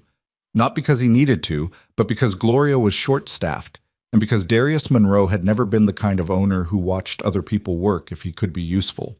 He wiped his hands on a shop rag and listened to Diane. It's done, he said. The withdrawal is done. The litigation question remains open. We haven't formally agreed not to pursue the fraud claim, and I wouldn't recommend closing that door completely. We'll leave it dormant unless he moves against anything else. Understood. What about the Bridgepoint loan? That's his problem now. When they run the collateral review, and they will because they'd be negligent not to, they'll find the issues. How he handles that is between him and them. A pause. Darius, without the Monroe properties as the acquisition target, and with the collateral questions on the loan, his financing structure doesn't hold. This thing falls apart on its own. Darius stood in the middle of the service bay. Around him, the shop went on. The lift rising with a sedan that needed its brake lines replaced, the radio playing something with a heavy bass line, the particular ambient noise of work being done by people who knew what they were doing. Okay, he said. That's it? Okay. What do you want me to say, Diane? Something more than okay after 3 weeks of this. He almost smiled. The work's not done yet. The legal part is largely done. That's not what I mean. He meant the other part. The part that didn't have a filing deadline or a court date. The part that had been sitting in the back of his mind since the morning Celeste had slid the divorce papers across the kitchen table and said, "You've got the shop," like it was a consolation. The Bridgepoint situation resolved itself with the particular efficiency of financial systems when they discover they've been misled. A compliance officer contacted Diane's office 3 days later, seeking information about the Monroe property titles in connection with their loan review. Diane provided everything. The collateral issues, 2 properties with prior pledges that Cross had apparently believed would go undetected, were confirmed within the week. Bridgepoint froze the loan. Without the loan, Cross's acquisition plan had no capital. Without the acquisition plan, his Detroit operation had no forward momentum. The investors he'd brought in for the Monroe cluster deal began making calls. 2 of them retained attorneys of their own. Marcus tracked most of this through his network. The city's commercial real estate layer was, as Darius had always known, smaller than it appeared from outside, and word moved through it quickly. He called Darius on a Thursday evening with an update. His Chicago office laid off 3 people this week, Marcus said. The Detroit operation is basically on pause. 2 of the investors are demanding return of their committed capital. He'll fight that. He'll try. But his attorney is billing him by the hour, and his CFO has provided sworn testimony in a related matter, so his legal strategy is going to get expensive fast. Darius was in the kitchen. He'd made dinner. Actual dinner, not takeout, for the first time in 2 weeks. Nothing elaborate. Chicken, rice, the kind of meal that didn't require much thinking but required enough attention to occupy his hands. "Marcus," he said. "Yeah. How are the shops?" A pause. "Good. Better than good, actually. East Warren had its best month since we opened. Gloria's team? All intact. Nobody left." Marcus paused again. The two techs cross-approached. They both turned him down, by the way. I talked to both of them. They said they didn't like the way the conversation felt. Darius was quiet for a moment. That mattered to him more than he expected it to. "Okay," he said. "Good. What are you making? It smells like something." Darius looked at the phone. "How would you know what it smells like?" "I'm pulling up in front of your house. I figured you hadn't eaten." He shook his head and went to unlock the front door. They ate at the kitchen table where the 7 keys had been, where the divorce papers had been, where he'd laid out the truth about the business to the woman he'd been married to for 15 years. The table that had held all of it. Marcus ate with the appetite of someone who'd had a long day and didn't try to have a significant conversation while he was doing it, which was another of his better qualities. Afterward, they sat with coffee, and Marcus said, "The divorce. Where does that stand?" "Lawyers are talking. Celeste's attorney reached out to Diane about the fraud matter. They want to coordinate the documentation to make sure Celeste's role is clearly characterized as a victim of the deception," which it was. "You're protecting her?" "I'm making sure the record is accurate." He wrapped his hands around the mug. "She didn't know what she was signing. That's true. It needs to be part of the record because if it isn't, it could follow her." Marcus looked at him. "You don't have to do that." "I know. Most people wouldn't. Most people maybe didn't spend 15 years with her." He looked at the table. "She made choices that broke things between us. But she didn't commit fraud. Those are different things." Marcus nodded slowly. He didn't push it further. He knew when Darius had finished with the subject. They sat for a while in the kitchen with their coffee going cold, 2 men in their 40s in a house that was half empty and would soon be something else entirely. And outside Detroit was doing what it always did in the winter, enduring, without fanfare, with the plain stubbornness of a place that had learned not to wait for someone to save it. Darius thought about the 7 keys still in the envelope in the hallway closet. He thought about the East Warren property, the adjacent parcels he'd bought when no one wanted them, the block that had started to come back because a garage had opened, and people had seen that someone believed in it enough to stay. He thought about the storage building on the far end of the East Warren lot, the one he'd bought in 2019 along with the main building, that he'd been using for overflow inventory. That was larger than he needed for that purpose, and had been nagging at him for 3 years as something he hadn't figured out yet. He thought about what Adrian Cross had wanted to do with that land, and he thought about what he wanted to do with it instead. The idea that had been forming for weeks, quietly, in the background, the way all his best decisions formed, had become specific enough now that it had edges. He could see what it was. He didn't say it out loud yet. Not to Marcus. Not to anyone. He'd learned, over a lifetime, that some things needed to be carried privately for a while before they were ready for the world. That wasn't secrecy. It was the patience of knowing that a decision worth making was worth making right. He picked up his coffee. It was cold. He drank it anyway. The divorce was finalized on a Wednesday in February, which was not a day that felt significant in any outward way. Detroit in February was the same as Detroit in January. Gray, cold, the kind of weather that didn't dress itself up. Darius drove to Diane's office, signed what needed to be signed, shook hands with the people in the room, and drove back to the East Warren shop in the F-150 with the heat on full and an oldies station playing something from the 70s that he didn't know the name of but recognized anyway. He sat in the parking lot for a few minutes before going inside. 15 years. Not a small thing. Not something you process in a parking lot on a Wednesday in February. But there was no weight lifting from his shoulders, no sudden lightness. That was not how it worked, in his experience, when something real ended. The weight didn't go anywhere immediately. It just changed its shape, became something you carried differently, rather than something that was gone. He went inside. Gloria had coffee made. She didn't say anything about where he'd been. She handed him a cup and told him the afternoon schedule, and he nodded and got on with the day. That was the right thing. Getting on with the day. The settlement had been, as Diane put it, fair. The Monroe Motorworks properties and business were uncontested. There had been no plausible argument that Celeste had a claim to assets held entirely in Darius's business entities, particularly given the circumstances of the preceding months. The house was sold, the proceeds split. Celeste kept the furniture she'd chosen, the car she drove, a savings account that was jointly held. Darius kept everything else, which was considerably more, and he did not feel the need to make that fact into anything. What he had been clear about from the beginning was that the documentation in the case established Celeste's role precisely. She had been deceived. The consent form she'd signed had been materially altered without her knowledge. Her attorney had worked alongside Diane to ensure this characterization was unambiguous in the record, not because Celeste deserved special protection from consequences, but because the consequence she'd have faced without that clarity was one she hadn't actually earned. He'd had one conversation with Celeste directly about this, in the final weeks before the filing was complete. It was brief. She'd called him, not her attorney, which told him the formality of the process had started to feel like the wrong container for what she needed to say.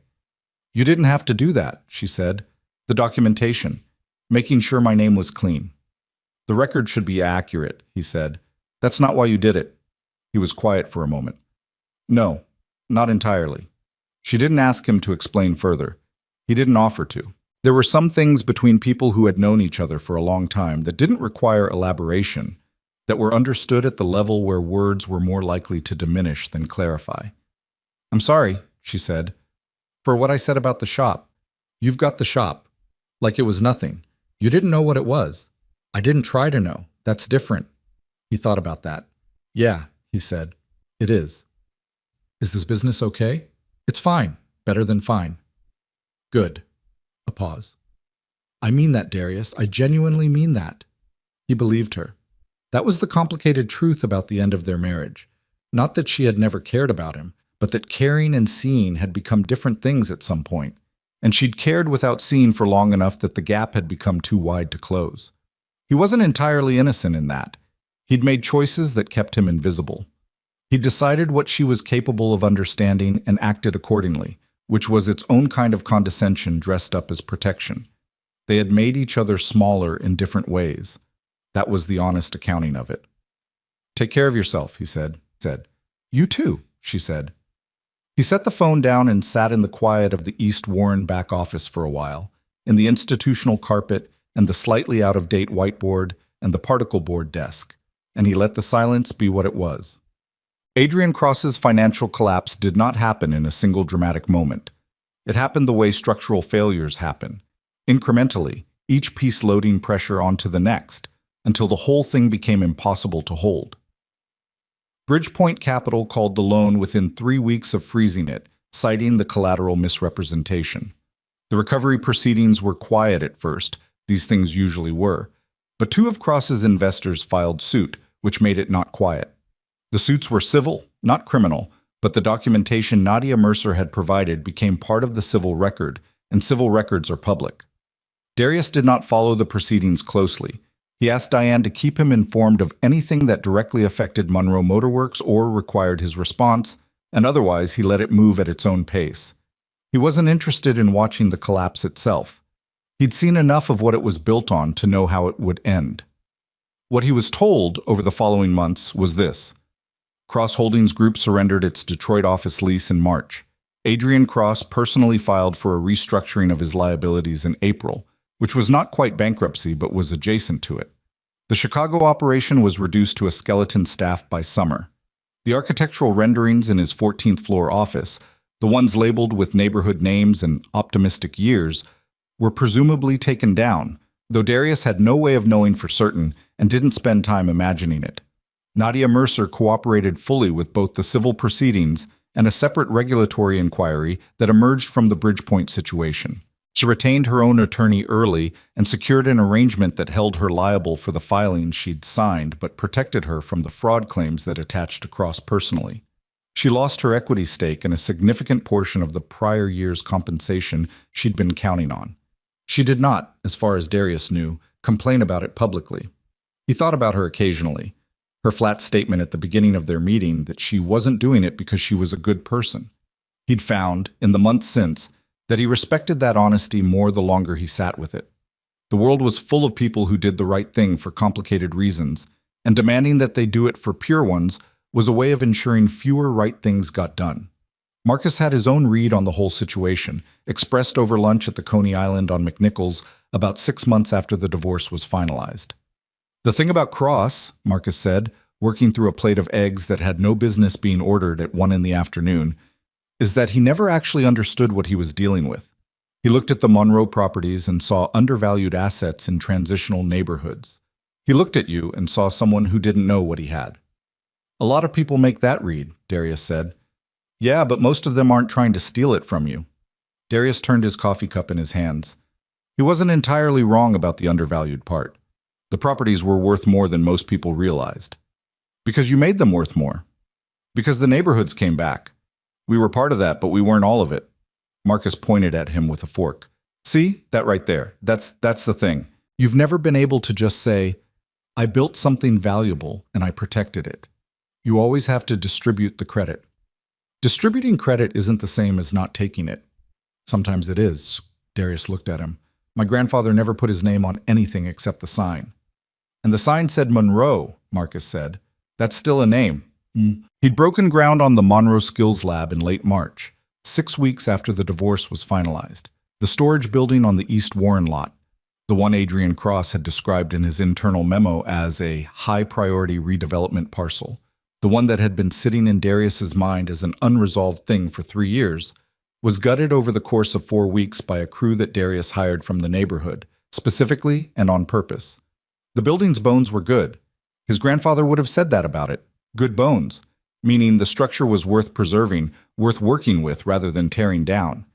He brought in a contractor named Sylvia Drummond, who had grown up 6 blocks from the East Warren shop and had her own small construction firm that had been doing renovation work in the neighborhood for 8 years. She walked the building with him twice before she said anything substantive, which he appreciated. What do you want it to do? She asked on the second walkthrough. Training space. Automotive technician training, primarily. Paid apprenticeships for people 18 to 25 who don't have a clear path into a trade. He walked to the far wall, which was brick and in good condition. Lifts over here, diagnostic stations along this wall. A classroom space in the back. Not a big one. The work is the point, not the lectures. Sylvia had her notepad out and was writing. How many apprentices at a time? 6 to start. Maybe 10 eventually. Small enough that each person actually gets attention. You're going to run it yourself? I'll be involved. We'll bring in a program director. The senior techs from the locations will rotate through as instructors. They'll get a stipend for it. He turned to face the space. The apprentices get paid. Not a lot, but enough to make it real. Enough that someone with actual obligations can participate.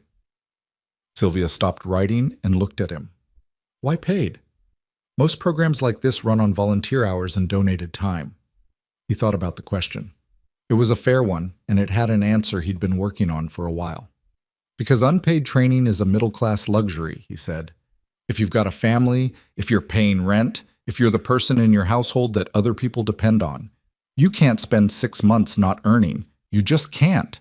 And those are exactly the people I want in the program. Sylvia held his gaze for a moment. Then she went back to writing. Okay, she said, I can work with this. The renovation took 11 weeks, which was 2 weeks longer than planned because of a plumbing situation inside the wall that nobody had anticipated and that cost significantly more than the contingency budget had accounted for. Darius did not enjoy this, but he dealt with it without drama, which was the only productive way to deal with construction surprises. The Monroe Skills Lab opened in June. No ceremony, or rather, a small one. He'd resisted the idea of a ribbon cutting with photographers and speeches, because that wasn't the point and it wasn't his style. There was a lunch. The techs from all 7 locations were there, and their families, and some of the neighborhood business owners who'd watched the East Warren block change over the past few years. Marcus gave a short speech that was mostly jokes, and then one moment of genuine feeling that surprised everyone, including Marcus. Gloria said a few words. Darius said less. He said, the building used to hold spare parts. It's going to hold people now, which is a better use of the space. He said, my grandfather started this with used equipment and a reputation for doing the work right. We're going to do the same thing here. He said, if any of the young people who come through this program end up running their own shop someday, that will be the whole point of it. Then he said that the coffee was in the back and he had to go check on something in the service bay, which was not entirely true, but which was a necessary exit from any situation that was starting to feel like a ceremony. The first cohort of apprentices started in September. There were 6 of them. Darius had reviewed all the applications himself, not because he didn't trust the process, but because he'd insisted on being involved in the selection, and he didn't believe in insisting on things and then delegating them. He read 22 applications and made notes on each one and sat with the program director, a woman named Keisha Bartlett, who had run workforce development programs for a decade and who had agreed to join Monroe Skills Lab after a single conversation that had gone 4 hours longer than either of them planned. The 6 they chose were not the 6 with the most experience or the cleanest records or the most polished applications.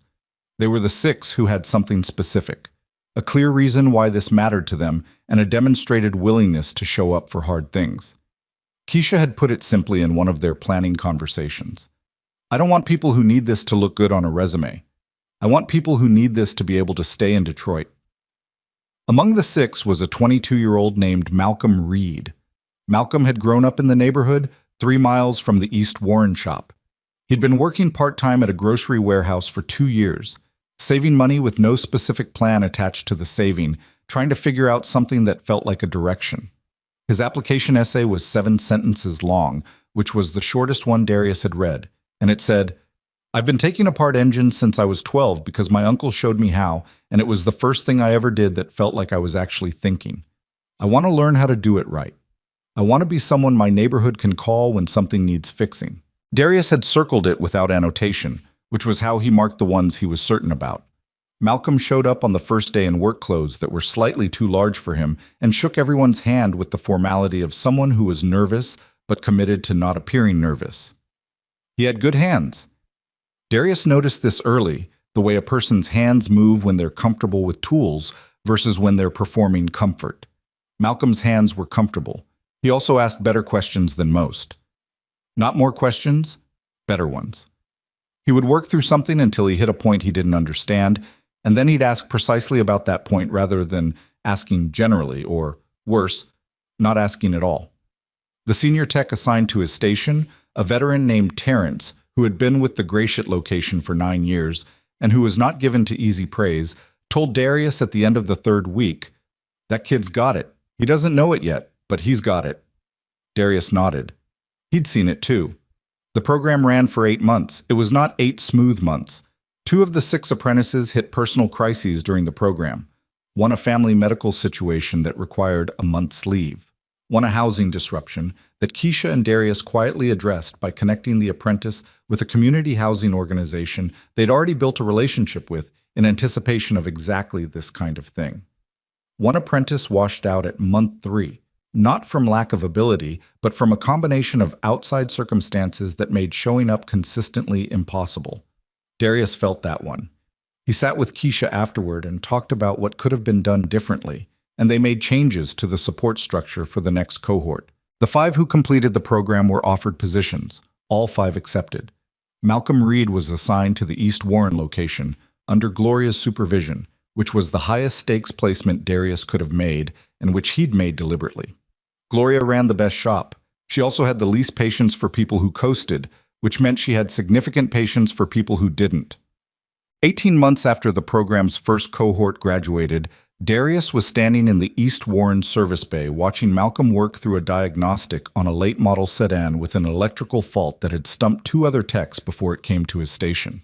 Malcolm was 23 now, a full year into his role, and he'd developed the particular focused economy of motion that good technicians develop when they've stopped performing the work and started actually doing it. He found the fault in 40 minutes. A corroded ground connection inside the door panel, causing intermittent power loss to the driver's side window, and cascading from that, a confused signal to the body control module. The kind of thing that looked like 3 different problems until you found the one thing causing all of them. He showed Darius without being asked, because he'd learned that Darius liked to see the work.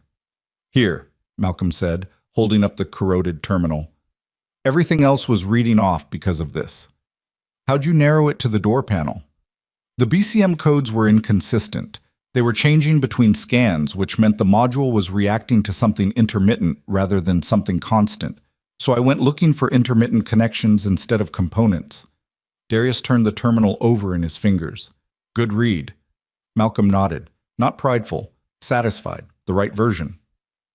They stood in the bay for a moment. Around them, the shop moved at its usual pace, the lift cycling, the radio doing its thing, the particular light of a Detroit afternoon in late fall coming through the high windows at an angle that made the whole space look like something worth painting. Mr. Monroe, Malcolm said. Yeah. I wanted to ask you something, and you can tell me it's not the right time. Darius looked at him. Ask. The new location, the one you're planning for the Brightmoor expansion. He paused.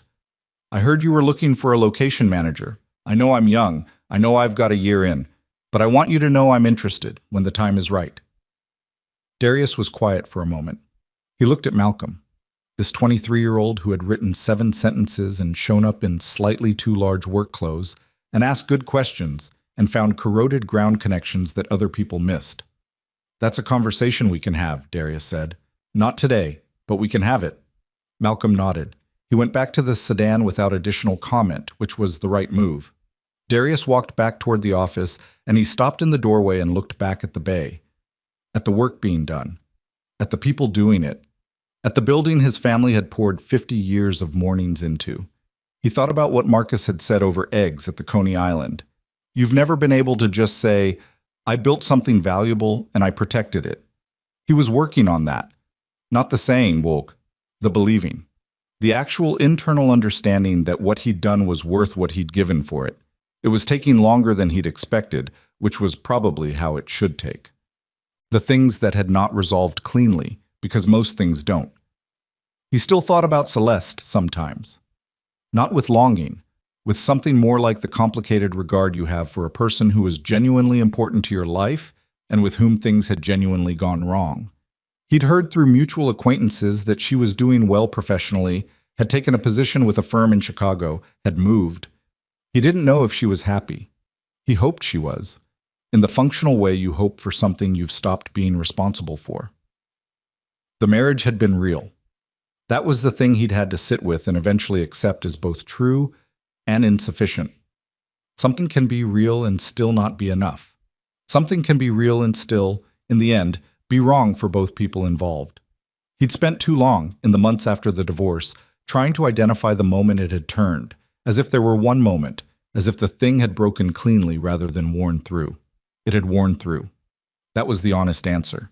Two people making small decisions every day that accumulated over time into a distance neither of them had intended. He did not carry the bitterness of it the way he'd half expected to. The attempt on the business, Cross, the documents, all of it, had purged something. Not because it had given him something clear to be angry at, though it had done that too, but because it had required him to be completely present in a way the last years of his marriage had not. It had required him to know exactly what he was defending and why.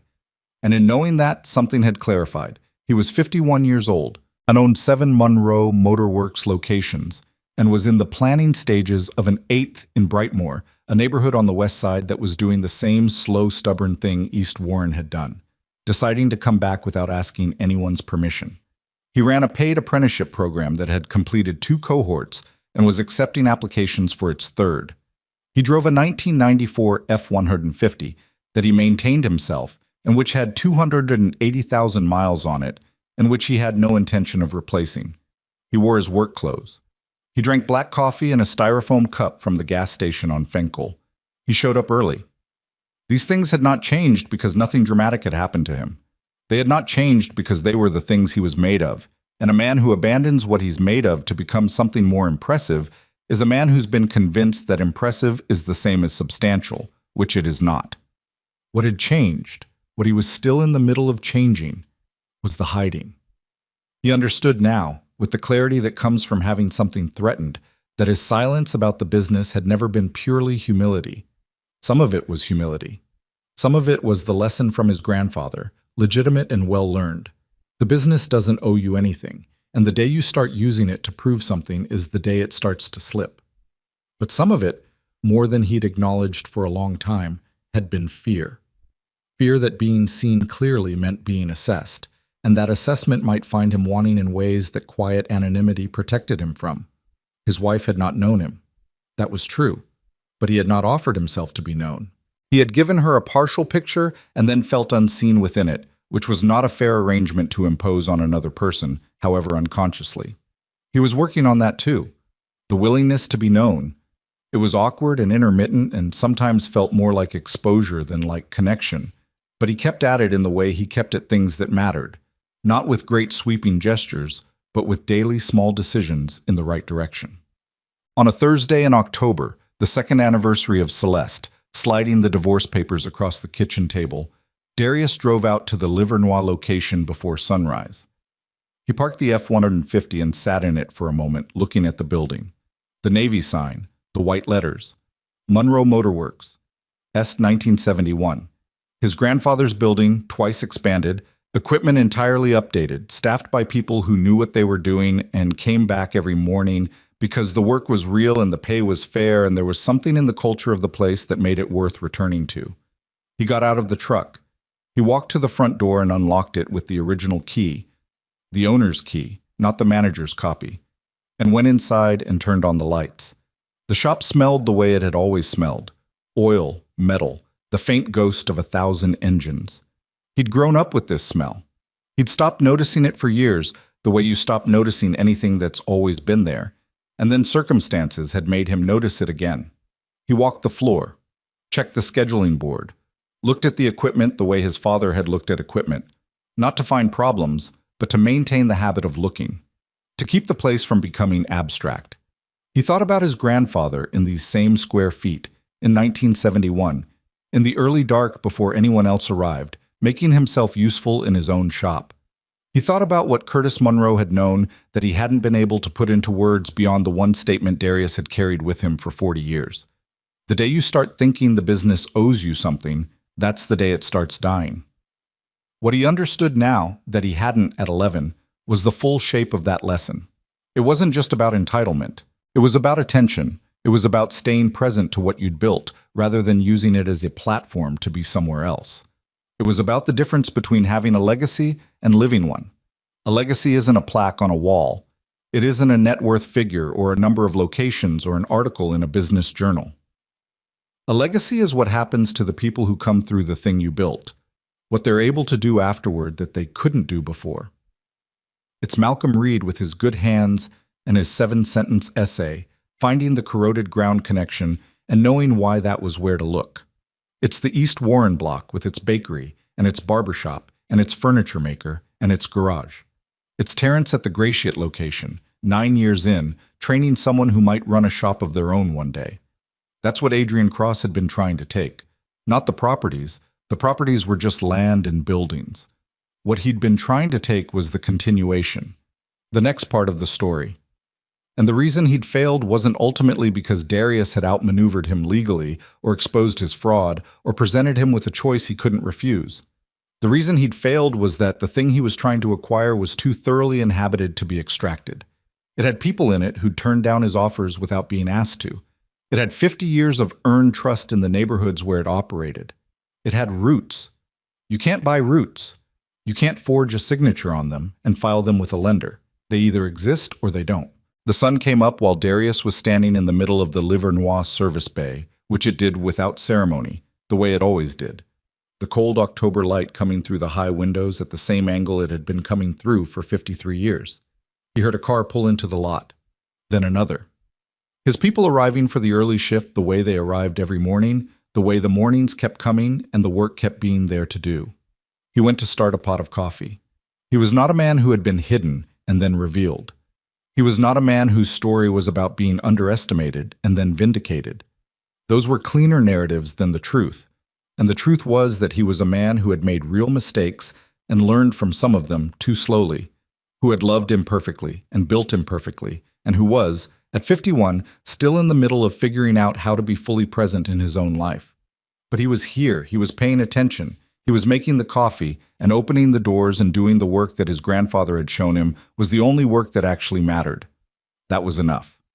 That had, it turned out, always been enough. The Gloria who had handed him coffee on the morning of his divorce finalization was the same Gloria who had been running the Livernois floor 11 years ago, when Darius had promoted her over two candidates with more formal credentials and less actual sense. She had never thanked him for it in any dramatic way. She wasn't that kind of person. But she'd run the location with the same undemonstrative competence that had made him choose her in the first place.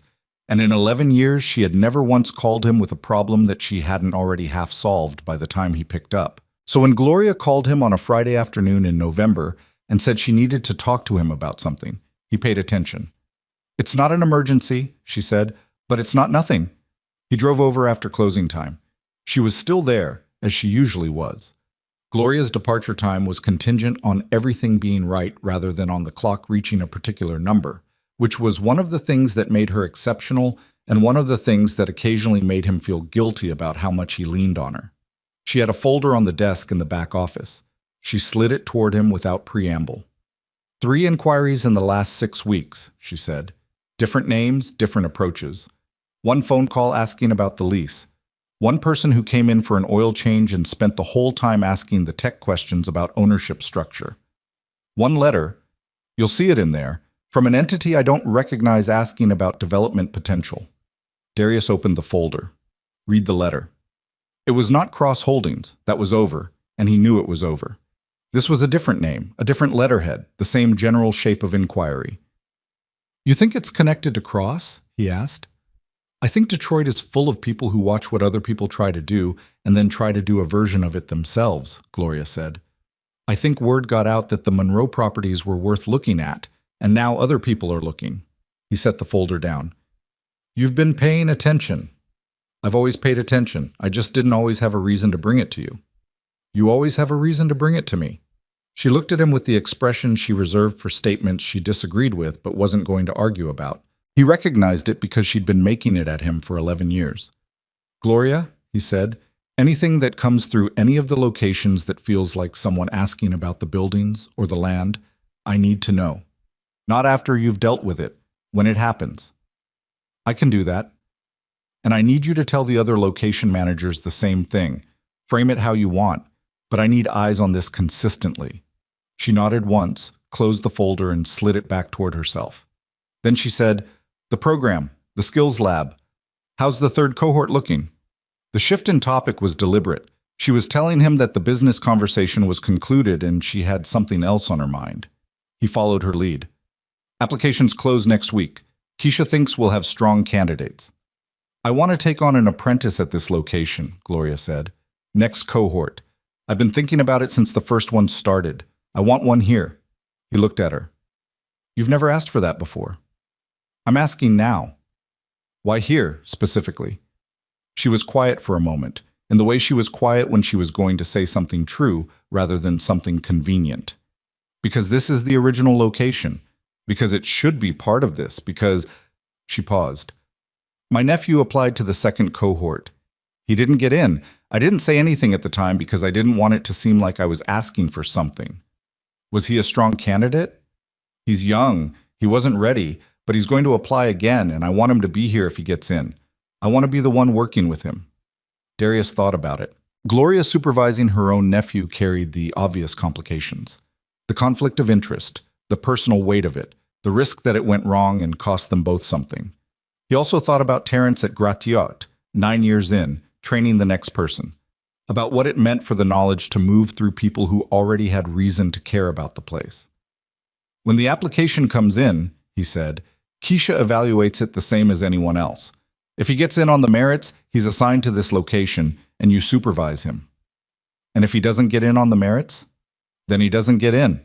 Gloria nodded. She'd expected that answer. She'd asked the question because she'd wanted to make sure the boundary was clear before she agreed to the arrangement.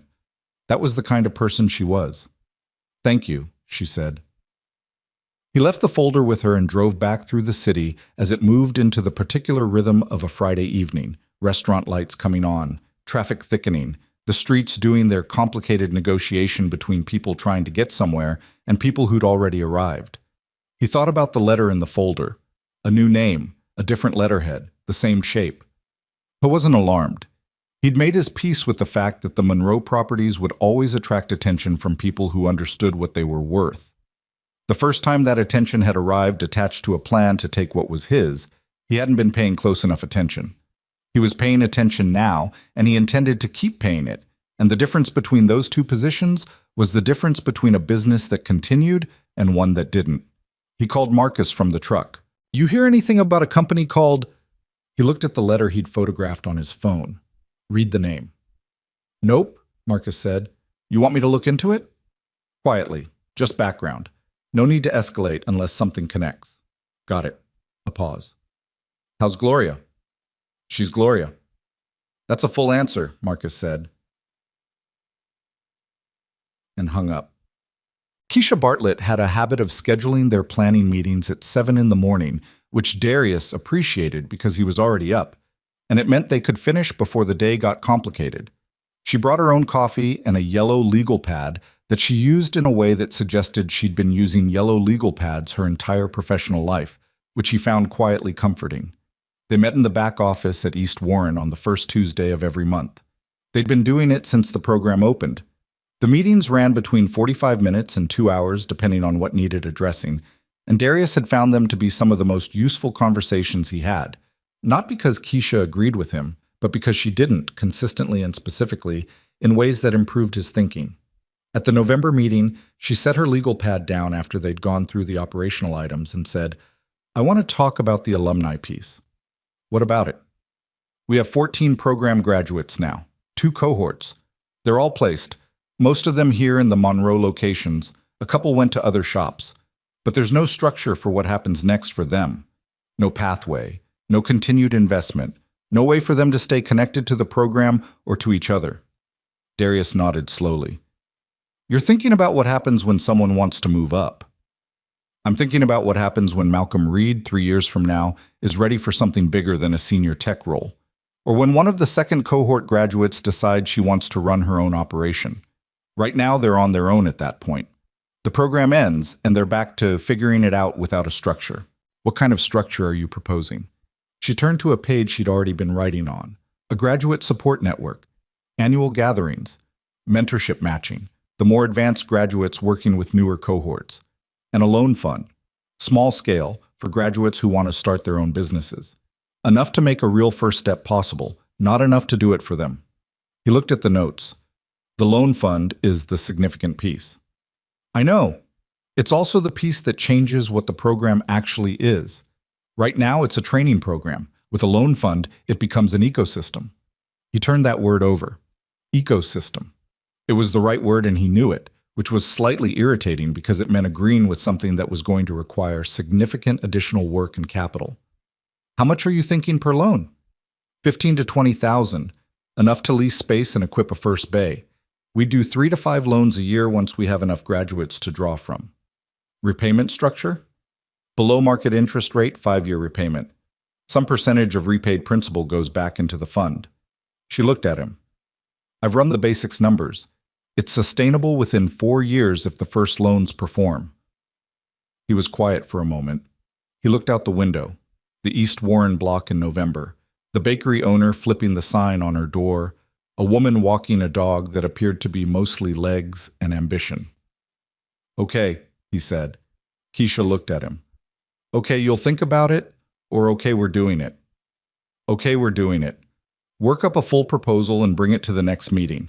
I want the repayment structure tightened, and I want a clear accountability mechanism for the loans before we formalize anything." She wrote something on her legal pad. He suspected it said something close to, "He said yes faster than expected." He didn't ask. "One more thing," she said. "Say it." "The program needs a name that isn't Monroe Skills Lab."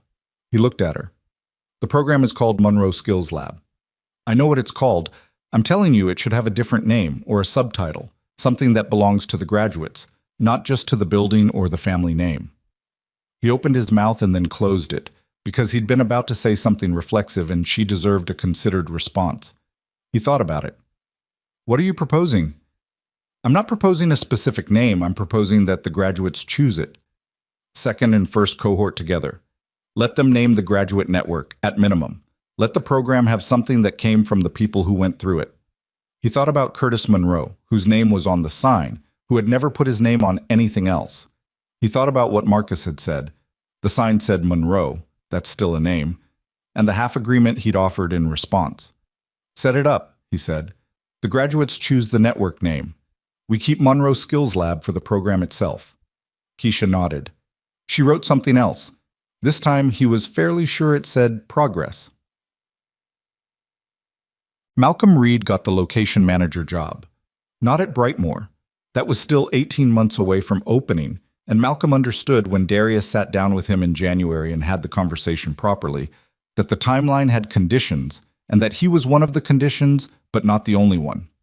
What Darius offered him in the interim was a formal development track, a structured set of responsibilities, scheduling, vendor relations, floor supervision during Gloria's days off, that would build the specific competencies a location manager needed, a salary adjustment that reflected the additional weight, monthly check-ins with Darius directly. This isn't a guarantee, Darius told him. If the Brightmoor timeline moves, if the circumstances change, if someone else emerges who's more ready, those things can happen. I'm not promising you the job. I'm promising you the path. Malcolm had considered that for a moment. He was 23 years old, and he was being offered something real by someone who was being honest about what it was and what it wasn't. That's fair, he said. It's all I know how to do, Darius said. Make fair agreements and keep them. Malcolm nodded. Then he said, Why me? There are people here with more time in. It was a good question. It deserved an honest answer. Because you think about why things work, not just that they work. A location manager who can only follow a process is useful. A location manager who understands why the process exists can fix it when it breaks. He paused. You found that ground fault because you thought about what kind of problem could produce that pattern. That's not a technical skill. That's a thinking skill. It transfers. Malcolm was quiet for a moment. Then he said, My uncle used to say that about engines. He said if you understand why it's designed the way it is, you already know half of what's wrong with it. Your uncle was right. He died when I was 16. He never got to finish teaching me. Darius held that for a moment. He thought about his grandfather, who had died before Darius had learned everything he'd needed to learn, and about the particular grief of that, not just losing someone, but losing the continued knowledge they carried. The program exists partly because of people like your uncle, he said, people who knew things that didn't get passed on far enough. Malcolm nodded slowly. Outside the office window, the East Warren shop was running at full morning capacity, the lifts up, the work ongoing. I'll do the job right, Malcolm said. I know, Darius said. That's why we're having this conversation. By the time the third cohort's applications closed, Gloria's nephew had reapplied. His name was Deshaun, he was 20 years old, and his application was 8 pages long, which was the longest one Keisha had received. Keisha read it and called Darius and said, Either this kid is genuinely ready, or he's learned how to perform readiness very convincingly. Either way, I want to interview him. He got in. He was assigned to Livernois. Gloria supervised him with the particular combination of high expectation and zero tolerance for excuses that she applied to everything, and if she went slightly easier on him in the first 2 weeks, neither of them mentioned it, and Deshaun seemed to understand that the grace period was exactly that, a period, not a policy. At the end of month 2, Terrence drove over from Gratiot to cover a staffing gap for 3 days, worked alongside Deshaun for part of that time, and reported back to Darius in the characteristically economical way Terrence reported things. He's going to be fine. Darius filed that away and went back to the thing he was working on, which was a proposal for the Brightmoor expansion that he'd been refining for 6 months, and that involved, among other things, a partnership with a community land trust that would allow the building to serve multiple functions. Service bays on the ground floor, a second Monroe Skills Lab cohort space on the upper level, and a small commercial kitchen that a local food business incubator had expressed interest in leasing. It was more complicated than anything he'd undertaken before. It had more moving parts, more stakeholders, more ways for something to go sideways. Diane had reviewed the partnership agreements twice and had identified 4 issues that needed restructuring before she'd let him sign anything. He was comfortable with complicated. He'd learned over the course of the past 2 years that his instinct to simplify, to keep the business clean and contained and legible, had served him well in some ways and had limited him in others. The East Warren block had come back because things were complicated in the right ways. Because different kinds of people and businesses had made adjacent decisions that created something no single decision could have created alone. He was trying to do that more deliberately now, not manufacturing complexity for its own sake, but being willing to enter into it when the potential was real. Sylvia Drummond, who had renovated the Skills Lab building, was in discussions to be the general contractor for Brightmoor. She'd driven the site with him twice, asked the same question she'd asked at East Warren, "What do you want it to do?" and listened to the longer, more complicated answer with the same focused attention she'd brought to the shorter one.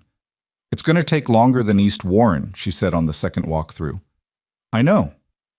And the Community Land Trust piece adds a layer of approval process that's going to try your patience. I've dealt with worse." She looked at him. "Yeah," she said, "I know you have." She'd followed the Cross situation at a distance. It had not been a secret, and Detroit talked. "How are you going to manage the political piece? The Land Trust has 3 board members who are going to have opinions about a private business being the anchor tenant. I'm going to tell them the truth about what the program is and let them decide." He looked at the building, the bones of it, the particular quality of light coming through the industrial windows. "If they don't want us here after hearing the honest version, then this isn't the right partnership." Sylvia nodded. "Simple approach. It's the only one I know how to sustain." She made a note on her pad. Then she looked up. "My younger brother is going to apply to the 4th cohort," she said. "I'm telling you because I think you should know, not because I'm asking for anything." "How old is he?" 24. He's been doing general labor construction for 3 years. He knows tools, but he doesn't know systems." "Tell him to apply," Darius said. "The rest is up to Keisha." Sylvia nodded, and they went back to walking the building, and the afternoon moved through the Brightmoor sky at its own pace, indifferent and sufficient, the way time moved in a city that had learned to work with what it had. There is a particular thing that happens to men who build something real and survive the attempt to take it from them. It is not the thing the stories usually describe, the triumphant reclaiming, the vindicated walk back into the kingdom with everyone watching. That version is cleaner than the actual experience, which is more like returning to a house after a long storm and finding that most of it is intact, but the work of checking every room, every foundation, every place where water might have gotten in, is its own sustained labor. Darius Monroe was in the middle of that labor. He expected to stay in the middle of it indefinitely, because the alternative, deciding the work was done and the thing was secured and you could stop paying attention, was precisely what had made him vulnerable in the first place. He wore his work clothes. He drank black coffee. He drove the F-150. These were not affectations or deliberate statements about who he was. They were simply the things that were true about him, and he had learned, at some cost, the difference between being true and performing truth. He no longer hid what the business was. Not with strangers, not with people he was building relationships with, not with the apprentices who came through the program and needed to understand what kind of institution they'd entered. He talked about the history, Curtis in 1971, Raymond in the slow years, the expansion decisions that had felt like risks at the time and had turned out to be the right ones. He talked about what the properties were worth and what that meant in terms of responsibility to the neighborhoods where they operated. He talked about failure, including his own, because a program designed to prepare young people for real work had no business pretending that real work didn't include failure. When Malcolm Reed, 6 months into his development track, made a scheduling error that left the East Warren location short-staffed on a Saturday. A genuine mistake, not a character failure, but with real operational consequences. Darius sat down with him afterward and did not soften the feedback beyond what was warranted. He also did not amplify it beyond what was warranted. "You made an assumption instead of checking," Darius said. "In scheduling, assumptions compound. One wrong assumption means 3 people are covering work that 5 people should be doing." "I know," Malcolm said. "I caught it too late." "What would you do differently?" Malcolm told him, specifically. He'd already thought it through before the meeting, which Darius had expected, and which was why the conversation was instructive rather than punitive. "That's right," Darius said. "Do it that way next time." "That's it? What else should there be?" Malcolm considered. "I expected, I don't know, more." "The expectation that mistakes require significant suffering before they're over is not useful," Darius said. "Understand what went wrong, adjust, Move forward. That's the whole process. Malcolm was quiet for a moment. My last job, if you made a mistake like that, the manager made it into a whole thing, talked about it for weeks. That's about the manager, not the mistake. Malcolm looked at him. Something settled in his face. A small adjustment, the kind that doesn't show dramatically, but that marks a shift in understanding. My uncle used to say something like that, he said. He said some people use other people's mistakes to make themselves feel bigger. Your uncle was right about a lot of things. Yeah, Malcolm said, and there was something in the single word that carried the full weight of a person who'd lost a teacher too early and had been trying to find the rest of the lesson ever since. He was. Darius left him to it. He walked back through the service bay, past the lift and the diagnostic stations and the wall where the apprentice stations had been set up, past the door that led out to the lot where the storage building had been transformed into a space where knowledge moved from one set of hands to another. His grandfather had done this. His father had done this. He was doing it. Malcolm Reed and Deshawn and the others who had come through and would come through were doing it in their own way, at the beginning of their own version of this story. That was the legacy. Not the buildings. The buildings were just containers. The legacy was this: the knowledge moving forward, the work continuing, the next person understanding something they hadn't understood before and being able to do something with it. Curtis Monroe had opened a garage in 1971 because he was good at the work and believed the work was worth doing. Everything since then, every expansion, every property, every decision that had accumulated into something worth protecting, had grown from that original ordinary fact. Darius walked out to the lot and stood for a moment in the November air. Cold, clear, the sky doing something complicated with the late afternoon light. Detroit around him, doing what it did, persisting, rebuilding, making something from what remained. He put his hands in his pockets and stood in it for a while, in the life he'd built, and was still building, and found that it was enough. And that enough, honestly understood, was not a small thing. It was in fact everything.